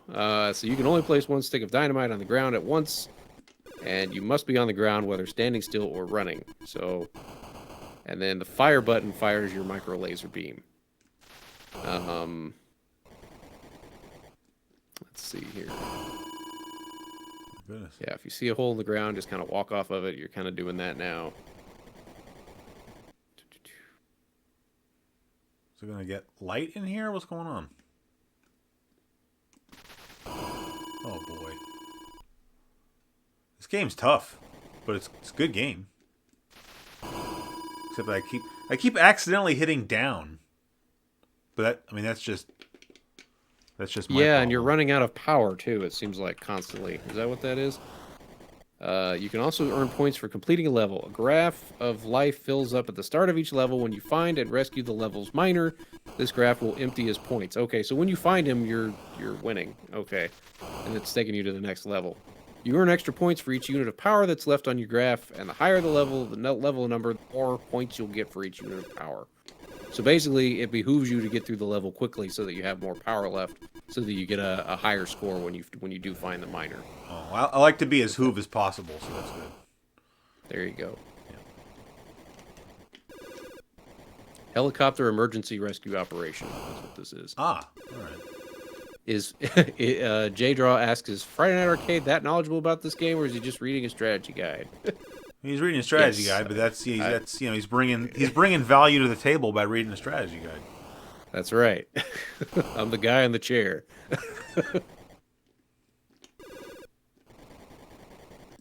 He's here for Midwestern sensibilities and strategy guides. Everybody says, "I need a hero." I think we need the. If we didn't have to worry about copyright claims, we could get that "I Need a Hero" song from the 80s. It is a good song. Are you kidding me?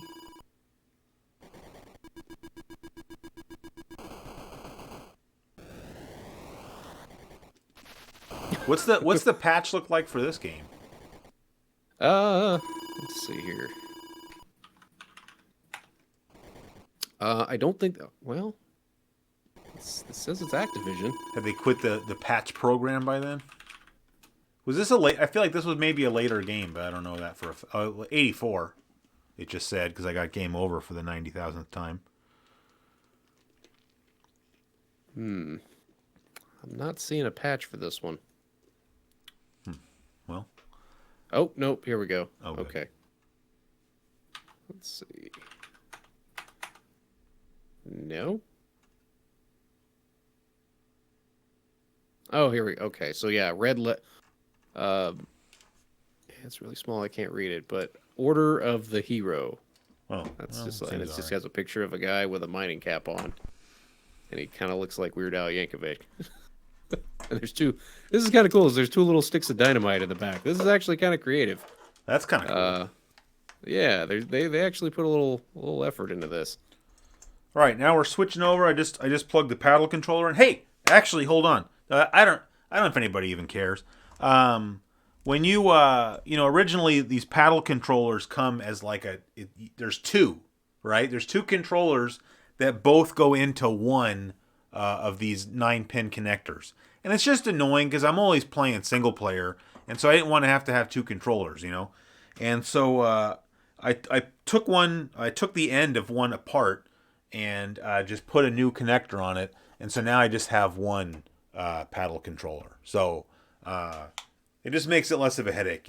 It's kind of cool, I guess. I don't know. Maybe it's not. I don't really know. But I didn't want to have one controller in my hand and then figure out what to do with the other one. So all right. So you turn it back on, and then you can just still surf through the menu system on the Harmony cartridge with your paddle controller. So first we'll play some Kaboom, just because a couple people asked for it, and then we have that Egomania game that somebody was asking about, and then I don't know what else we're gonna play. And I will also mention that we're about 15 minutes away from 8 o'clock, so we do want to sort of think about start winding things down. Yeah. So I try to make the streams 2 hours long, so I don't want to go too much over that. Because my wife's going to come home and we can finally eat dinner. Which, spoilers, is going to be sausage again. We went, well, I think I mentioned to you, on Saturday we went to like a specialty sausage store, which we'd never gone to before. And, I brought home, a king's ransom worth of sausage. And so we're working our way through the last of that. Very nice. Yeah, we I think you saw it on Twitter. I had the smoker fired up on Sunday, and that was do you own an electric smoker? I have to ask. No, I don't have a smoker. Well, you need if you're into the whole, meat situation, that you definitely it is your destiny to buy an electric smoker and figure out how to use it, because it's it only really requires like maybe 10 minutes of actual prep work, and then it's Oh. just like 7 or 8 hours of just sitting around waiting on it to get done. But oh yeah, it is definitely worth it. Lots of love in the chat now for Short Circuit 2 after we made the I Need a Hero reference. I didn't even know that. I love that movie, but I didn't know. I didn't know that song. I haven't seen that movie in a long time. I've seen Short Oh yeah, it's Circuit. at the end when he's making the big rescue and he's going along the side of the river there and he's going all fast and there's like a big montage where they're playing that song. Oh yeah. I need to Oh watch it. yeah. I haven't watched either one in a long time. I saw the first one in the movie theater, but not the second one. I don't think. Oh, we're screwed. I'm not. I'm not that good at this game, and B, I think I need to put some deoxit into this paddle, but it'll be alright. I'm just making excuses, you know. Oh no! All right, it's got a huge dead zone, so I think I need to put some deoxit down. Actually, you know what? Well, I don't know if I can get it in there. I was gonna say I actually have some deoxit right over here, but I don't think I can get it down in there without taking the whole controller apart. So never mind that I said that. Creative Assassin says when he was a kid, any controller was referred to as a paddle by my grandparents and parents. Did they also call your games tapes? Because that seems like that should go hand in hand. Gotta get you one of these tapes. Yeah, I'm gonna go down to the Walmart down there and pick you up some new Nintendo tapes. Oh, grandparents. Gotta love them. Yeah. Yeah, I I just remember one of the like and I'd be curious to know what if everybody has ever had a similar experience in the stream, Oh but gosh, that's way like worse. your most disappointing Christmas or birthday Nintendo tape or Sega tape or whatever, you know, your video game memory, like your most disappointing memory. And here's where I'm going with this, so bear with me. Yeah. So, Dr. Mario, okay, fine, perfectly fine as a puzzle game, I guess. So Dr. Mario, for whatever, it wouldn't have even had to be a Dr. Mario. Like you could have just called it Dr. Anything or Virus Attack, whatever. But no, they slapped Mario on it. So you've got this game called So Dr. Mario. you don't approve that Dr. Mario is a Mario game? Is that what you're getting at? That's a side swipe, but yes, that is Right. accurate. But so, I'm a little kid who's excited about, I got a Nintendo Christmas the previous year, and I was very thankful and grateful to have it. And I think the list of games that I asked for the following year, I was interested in stuff like maybe a Final Fantasy or Legend of Zelda, some big epic adventure. And I knew that this, the package was very Nintendo size. I knew it was the size of a Nintendo box. I'm like, oh, cool. What kind of big epic quest are we going to be going on now? Yeah. And I opened this thing up, and it was Dr. Mario. And I'm just like, of course, I mean, I didn't want to be, I didn't want to like hurt my grandparents' feelings or anything like No, that. of course So not. I was just, I was very self-aware as a little kid, but I was just, I was like, I was like, oh, well, this is cool. And they're like, yeah, you love Mario.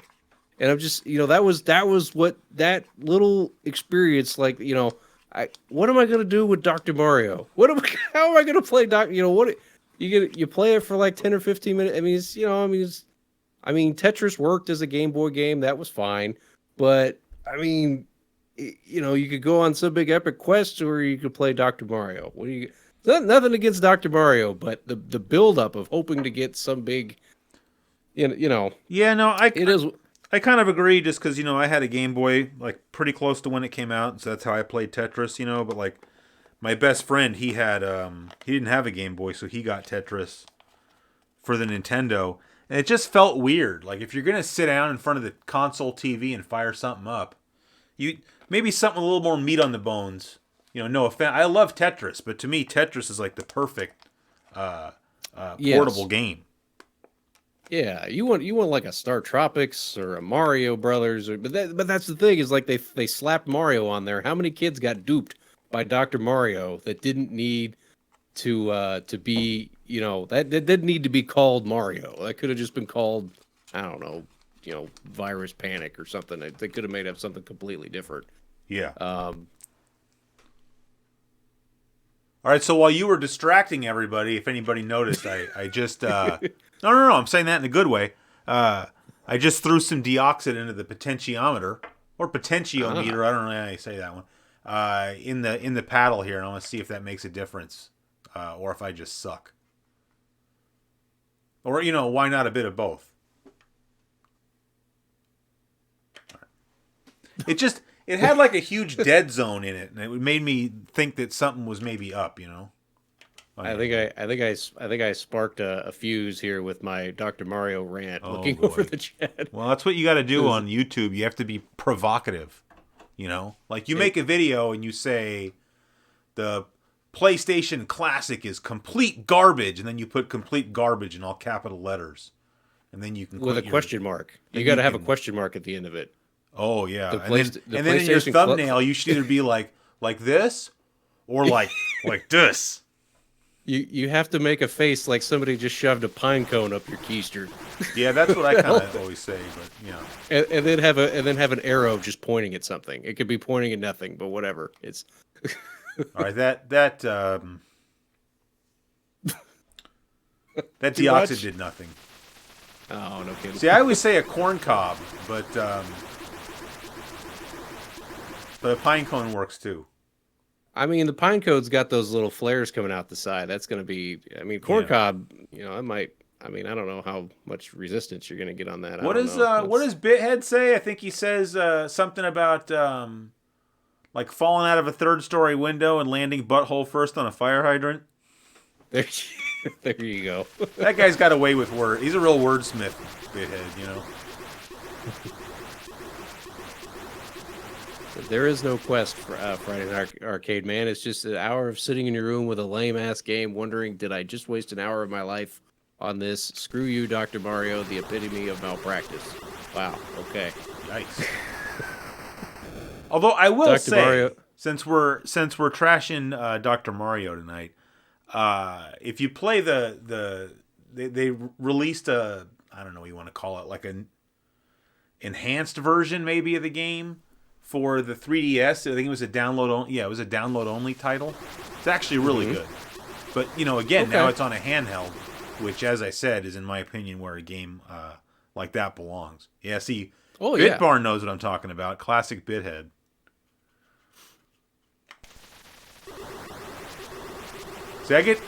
See, nobody I work with, is into video games or certainly doesn't watch Bithead, so I can use his lines at work. I work with a chick who's kind of a little bit of a bufferilla, and so I like to say, when she's doing leg day, I say she's squatting Volkswagens over a lit road flare.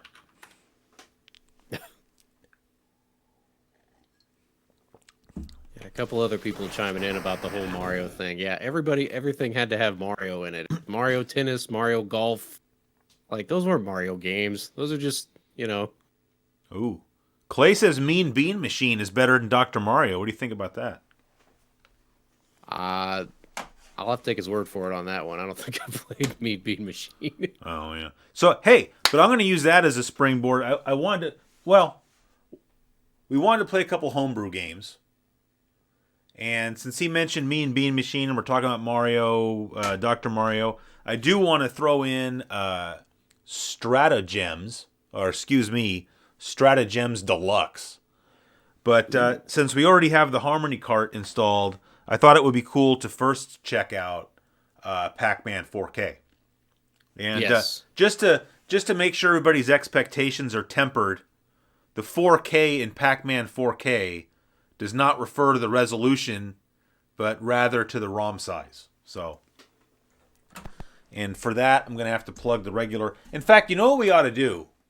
I don't know if it's going to work. We should play the original Pac-Man first, just for people who are. I'm not going to worry about it. OBS Studio. It says disconnected and reconnected. What does that even mean? Well, it looks like the stream has frozen on my end. Let me hit reload. All right, hopefully it comes back. Nobody leave. We're here. Yeah. There it goes. Now it seems like it's working again. Now, we got a blue screen. So. Oh no, that's okay. That's because I turned off the Atari. Okay. So, I guess that picked a good time to have the little hiccups and sort of between games. What the hell was I saying? Oh, We were going to do the original version of yeah, Pac-Man I was before saying, we do the for the anybody new out version. there So, who's like an Atari noob, one of the games that the Atari is sort of famous for, as far as a game being substandard, was its version of Pac-Man. Like, people talk about, games that kind of helped kill the Atari, and the version of Pac-Man that came out for it was really not good. And so we're just going to go through it. I just want people to see it really fast. I don't think I've actually tried this game. Hopefully we can see the pellets. But even if you can't see the pellets, I just want you to see how bad the game is. So, okay, you can see the pellets just fine. So, we're just going to go through like one screen here, and I probably won't even be able to clear the whole screen. But, I mean, you can see, it doesn't really look very good, and the control really is also not very good. I think this was an example of, I forgot who programmed this game. Maybe it was Howard Scott Warshaw, who also did E.T., but it was one of these things where, like, somebody went to a programmer and said, like, you have like a month to program Pac-Man for the Atari. And so it's not like that the programmer was not good at his job, but rather that he simply didn't have the time and resources to properly program the game. yeah, and that's just where, the unfortunate business side of it is just, they're like, yeah, we need this by, next month, or, you've got 3 weeks, get it done. And this is what you, oof, yeah. Yeah, and then I forgot just how bad this was. Eric's in the chat says it wasn't Warshaw. So yeah, I apologize. In case Howard Scott Warshaw is watching, I apologize. It was Toru Iwatani. Oh, really? I thought he designed the original game. Well, okay, maybe that's... All right, maybe. I don't... but Warshaw was the one that at least did E.T., I think. And I think yes, he had like 3 weeks to come up with the idea for a game, and not 3 weeks, but he had some kind of ridiculously short amount of time to, they just basically said make an E.T. game, and he, go. And so that's why E.T. turned out the way it did. Although I've heard him argue that he doesn't think the game is really that bad, although I think he admits it's also really not that good. I stand corrected. You were right. Toro did the original version. For the 2600 version, this is according to Wikipedia. Oh, well, they're always programming right. was yeah. Programming was assigned to Todd Fry, who was not provided with any arcade design specifications to work from, and had to figure out how the game worked by playing it. Wow. He spent 80-hour weeks over 6 months developing it. Huh. Finished game uses a 4 kilobyte ROM cartridge, chosen for its lower manufacturing costs compared to the 8 kilobyte bank switch cartridges, which recently became available. Wow. Yeah. Oh yeah, Clay got it in there too. All right, so anyway, okay, so that's the original Pac-Man. We don't need to really play it anymore. Like, no, but you see, it's really not that great. And then take that out and set it on fire. You're done with that. Now, I don't really understand. There's 2 Pac-Man 4K games, and they're not programmed by the same guy. So this one that I have highlighted on the screen here, it says, I don't know if you can read it. It's hard to read. It says Pac-Man 4K 2008. And it speaks for itself. So that's Pac-Man 4K that was programmed in 2008. And it's a very good version of Pac-Man. But then some other dude came along and made this 8K version of Pac-Man for the 2600. And that one is really impressive. So if you don't mind, I'm just going to skip straight to that one, just for the shock value of the contrast. Yeah, let's do it. I have not seen this, so this will be new for me. I'm curious to see what it turned out like.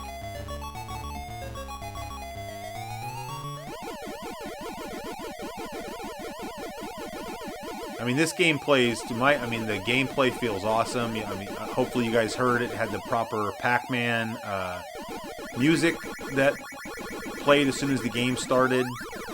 It's got all the sound effects. Now, this is an 8K cartridge, so it may not have ever been realistic that this was going to come out back in the day. But this, I just more wanted to show this just so you could see, like, look at what the Atari is actually capable of. Because this is a pretty gosh darn good version of Pac-Man, in my opinion. Yeah, I mean, that's the thing is that the Atari 2600 was capable of a lot. I mean, yeah, it's obviously it's primitive by today's standards, but if you put the time and the care and you have the resources to put into it, I mean, this is just freaking incredible. And I mean, just look at how smooth it moves, and I mean, just how quickly your character's moving around, and you've got the different colors. Yeah, the other one, they were all the same color on the other one. Yeah. And then just, you've got, just all the little icons at the bottom, and even the title screen just looked like it's supposed to look. Yeah.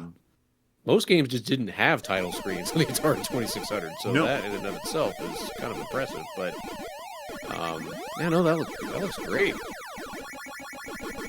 And we can also load up 4K real quick. Just see, I mean, it still looks way better than the original, but I just kind of wanted to show this one just because you see the, what was I thinking there? Just so you could sort of see the difference between this game and the original. Yeah, I mean, even Mrs. Pac-Man was an improvement, but this is next level stuff. I mean, yeah, Eric says this is almost NES quality. I mean, that's probably about what it would look like if it was on the NES. I mean, right there. It'd probably be the sprites would probably be a little more detailed, but yeah, I mean, as far as just what it's doing. Yeah. Oh, intermission.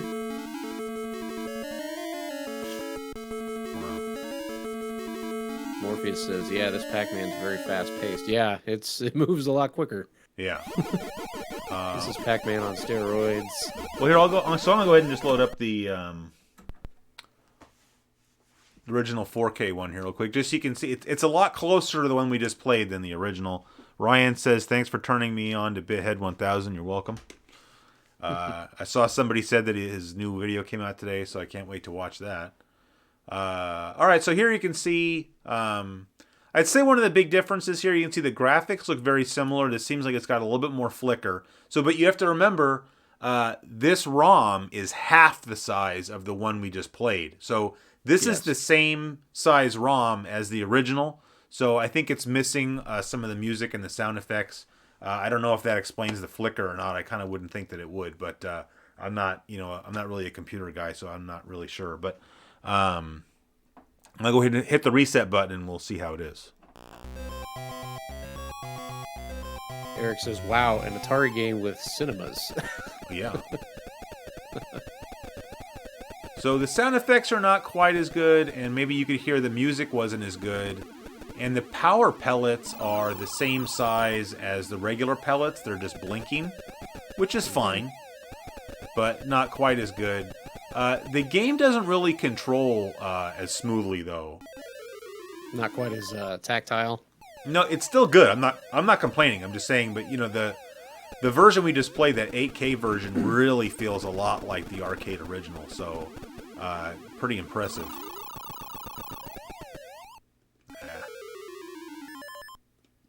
But yeah. Anyway, I could try to finish this board, but I'm kind of not doing well here. So.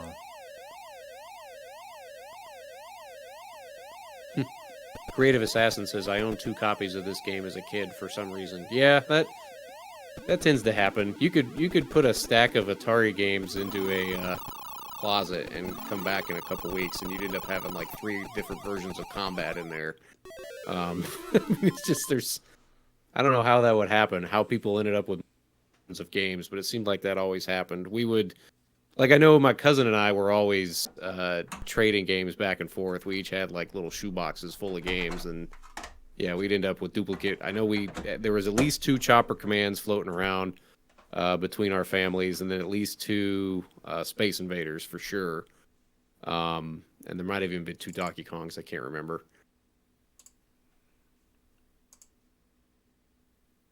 Morpheus asks, "Do you guys ever play Arcade Pac-Man Battle Royale?" I don't think I ever played that. Is that similar to the Pac-Man Championship Edition that came out on the Xbox 360, or is that like a completely different thing? I'm not sure. Maybe somebody in the chat knows. Atari games multiply like Mogwai. Yeah. Don't get them wet or feed them after midnight. Stratagems. Okay, so I'm anxious to see this. I've never actually seen this before. This looks cool. Yeah, I mean, it's similar to like Columns or something. I mean, it's a pretty cool Mm-hmm. game.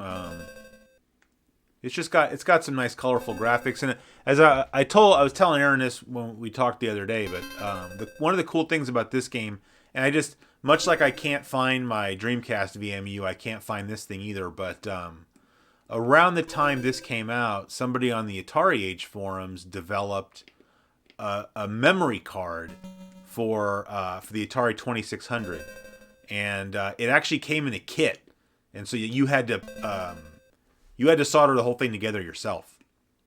Mm. But it was about the same size as just one of these 9-pin connectors. It was a real small little board, and you would plug it into the controller 2 slot, and it would let you save your high score in homebrew games that were specifically programmed to take advantage of that. Obviously, you couldn't use that on old games because there was no way to do that. But for homebrew games that were programmed with that compatibility, you could save your high score. It was kind of neat. I mean, it's not really all that useful. It's just another example of like, showing the kind of things that could have been done with the Atari hardware.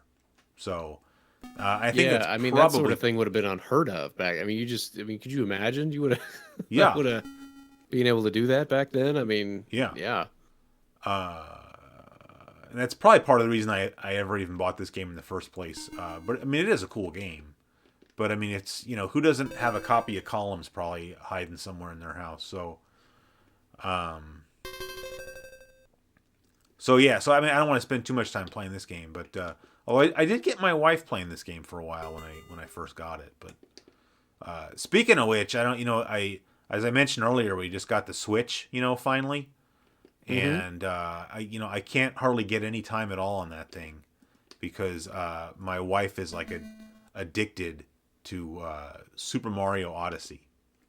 I yeah, think she's got kind of an obsessive personality, like because she's really not. And I've mentioned this before in the show. My wife's really not a gamer, but she really likes sort of the collection aspect, I guess, of these games. Where like the whole point is hmm finding all, because you can just plow through these like the more recent Mario games, right? I mean, you can still play it like a regular Mario game and just plow through it, but there's all these extra like hidden special coins that you can get. And I mean that goes back. I mean, I guess you could really go all the way back to like Super Mario World, right? It had like the bigger coins in the levels. yeah. In Super Mario 64, you had the stars. Right, You had to get 125 stars. exactly. And like she's like super into that. Like she wants to find all of like the hidden stuff. So, but I mean, I don't. I think she thinks that I mind that she's like hogging the Switch, but I just, for me, it's cool to see her getting a kick out of playing it. So, No, that's awesome I because don't mind that's at all. the family that plays together stays together. Yeah. That's that's no, that's good stuff.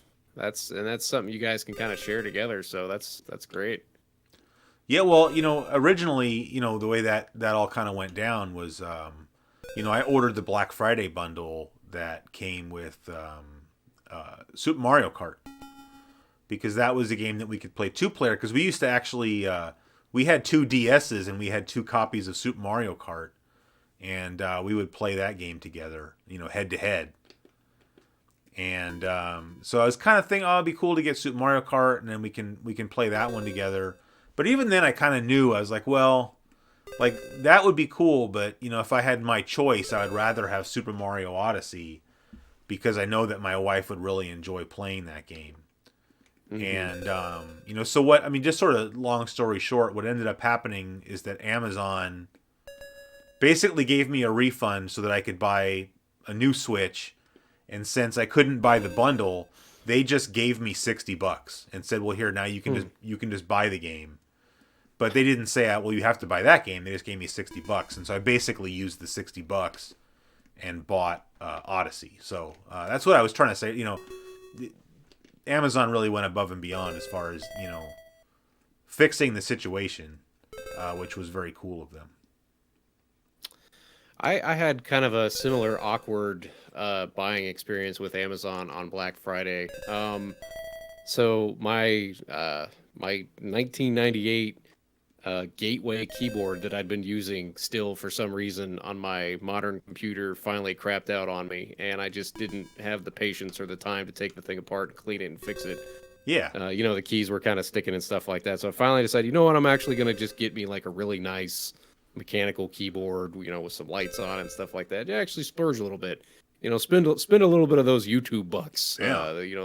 The the Arby's money that I made last month or whatever. But no, so I had one picked out. Yeah. And the only reason I even ordered it on Black Friday was because it's was just because we were going to be traveling, and I knew that if I ordered it a day early or a day, like too early, yeah, it was going to be just sitting on our front porch. And of course, Midwest Illinois, it's like 30 degrees here, 20 degrees at night. Yeah. So I didn't want it sitting outside. So I waited till that Friday, ordered it thinking it'll get here Sunday or Monday, which is fine. We'll be home. And then, so I ordered it on the Friday, and then that following Saturday, that Saturday after Black Friday, I noticed that the exact same keyboard was now $20 cheaper. So they basically raised the price of the keyboard. Yeah. $20. Yeah. On Black Friday, and then lowered it by $20 the following day, 24 hours later. Heck? And I opened a chat with them, and it was just, there used to be that Amazon would do some kind of price matching, like within the first couple weeks. Yeah. If you like within 10 days that the price dropped, they'd just refund you the difference. Well, long story short, they don't do that anymore. So the guy actually just told me, he was like, well, you could just return it and then buy the same one for $10 or $20 cheaper or whatever. Yeah. So even though I'd already had this keyboard already hooked up, I didn't want to put it back in a box. So I literally just bought the same keyboard, and then even though I'd already had this one printed off, and then just when it got to my house, I just stuck a return label on it and sent it right back to them and got the refund to get the $20. And it was so asinine that I had to do that. I'm like, well, that's the whole reason that places like that do price matching, is because they know that if they don't, you can just do exactly what you did. So it's very odd that they wouldn't just price match it for you. And that's what I was like. I was trying to explain to them, like, it's got to be cheaper for you to just spot me the $20 rather than go to all the trouble. Yep. Of, if you factor in the man hours and the postage of shipping one to me, and then me shipping it back to you on your dime. Yep. It'd be easier to just spot me the $19.86 or whatever it was. The difference was. But whatever. I don't know. Yeah, I mean, whatever works for them, I guess. But that's funny. That's like what you just said about the whole reason you bought it then was so that you'd be home when it came, and that's the exact same thing that happened to me with the Switch. Not because it's cold here, but because we have meth heads. And that's always a problem. Not often, but I've had stuff disappear off the porch, and my whole thing was like, if I ordered it from GameStop, they were, their whole Black Friday thing was they were giving out $50 gift cards when you bought a system, which is a very good deal. That was pretty much the best deal, console deal for Black Friday was that. But they only ship UPS, and then it was going to get here to my house while I was at work, and I was worried about that. But, if I ordered it from Amazon, it was supposed to get to my house on Black Friday, because I ordered it, I think, either Wednesday night or Thursday night. It was Wednesday night. Well, I don't know when it was, but whenever it was, who cares? And so that's why it was kind of annoying that it didn't show up, because it was like the whole reason that I ordered it from you and said, okay, I'll forego the $50 gift card, is I didn't want to deal with the headache of having something stolen off of my porch, Sure. Yeah. Because I knew that if it got stolen, they'd give me a refund, but that bundle would be sold out and I wouldn't be able to get it again. But, as I said, everything worked out. I couldn't have asked for anything more out of Amazon, so they were really awesome. Well, that's good. Yeah, and I couldn't really complain about my situation. I was just dumbfounded that that was their solution and they would not budge on that. Like I'm just like, but wouldn't it be easier for you? But whatever. That's I agree. Each their own. But yeah, that's cool that it worked out. So yeah, at least you still were able to get the equivalent of the bundle, basically. Yeah. So or better, really, because I got the bundle that I really wanted. Clay says, I'm using a Logitech keyboard from 2003. Yeah. It was... I still have an old IBM Model M keyboard, but I don't use it only because everybody will hate me because it's so loud. Although what's funny is I have so this keyboard I have down here I got on Amazon, and it's this It's this brand called Red Dragon. I don't, I got it off of, as I said, I got it off Amazon for like $20 or something, because it has like knockoff Cherry MX switches in it. Ah, yeah. So like, I mean, it's a mechanical keyboard, but it's just like some kind of no-name switches. But I mean, it feels pretty good. Anyway, I don't know. This is probably not that fun to watch, and now it's 8:20, so we really should wrap things up. So I'm gonna go ahead and put the joystick down. I don't know Yeah, if you have it's been a anything pretty else. lively crowd, but we probably better, yeah. Well, It's if up to the you. problem is, if I stayed here and played games until everybody was done watching, I'd be here all night. So at some point you have to. Sometimes you got to leave them wanting just a little more showmanship. Exactly. So turn that off. So I mean, I don't have anything else to talk about except thanks to everybody for hanging out, and more importantly, huge thanks to Aaron for coming on the show and hanging out and giving up 2.5 hours of his evening. I really enjoyed having you, and I hope that you'll come back again. I'd kind of like to develop maybe sort of a regular group of people that would from time to time come on the show, because it really, I think, makes for a much better live stream when I have someone to talk to instead of myself. So.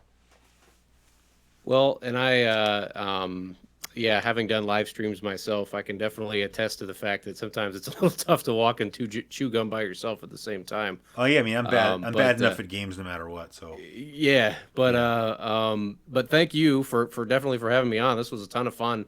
Cool. And thank you to everybody that jumped on with us tonight. Everybody that's been kind of going back and forth with us in the chat. That's been great. And I really appreciate you having me on. And definitely, yeah, we'll have to do this again sometime. Either I don't know if we'll do Atari again or if we jump on a different system, but definitely this was a ton of fun. So I appreciate you.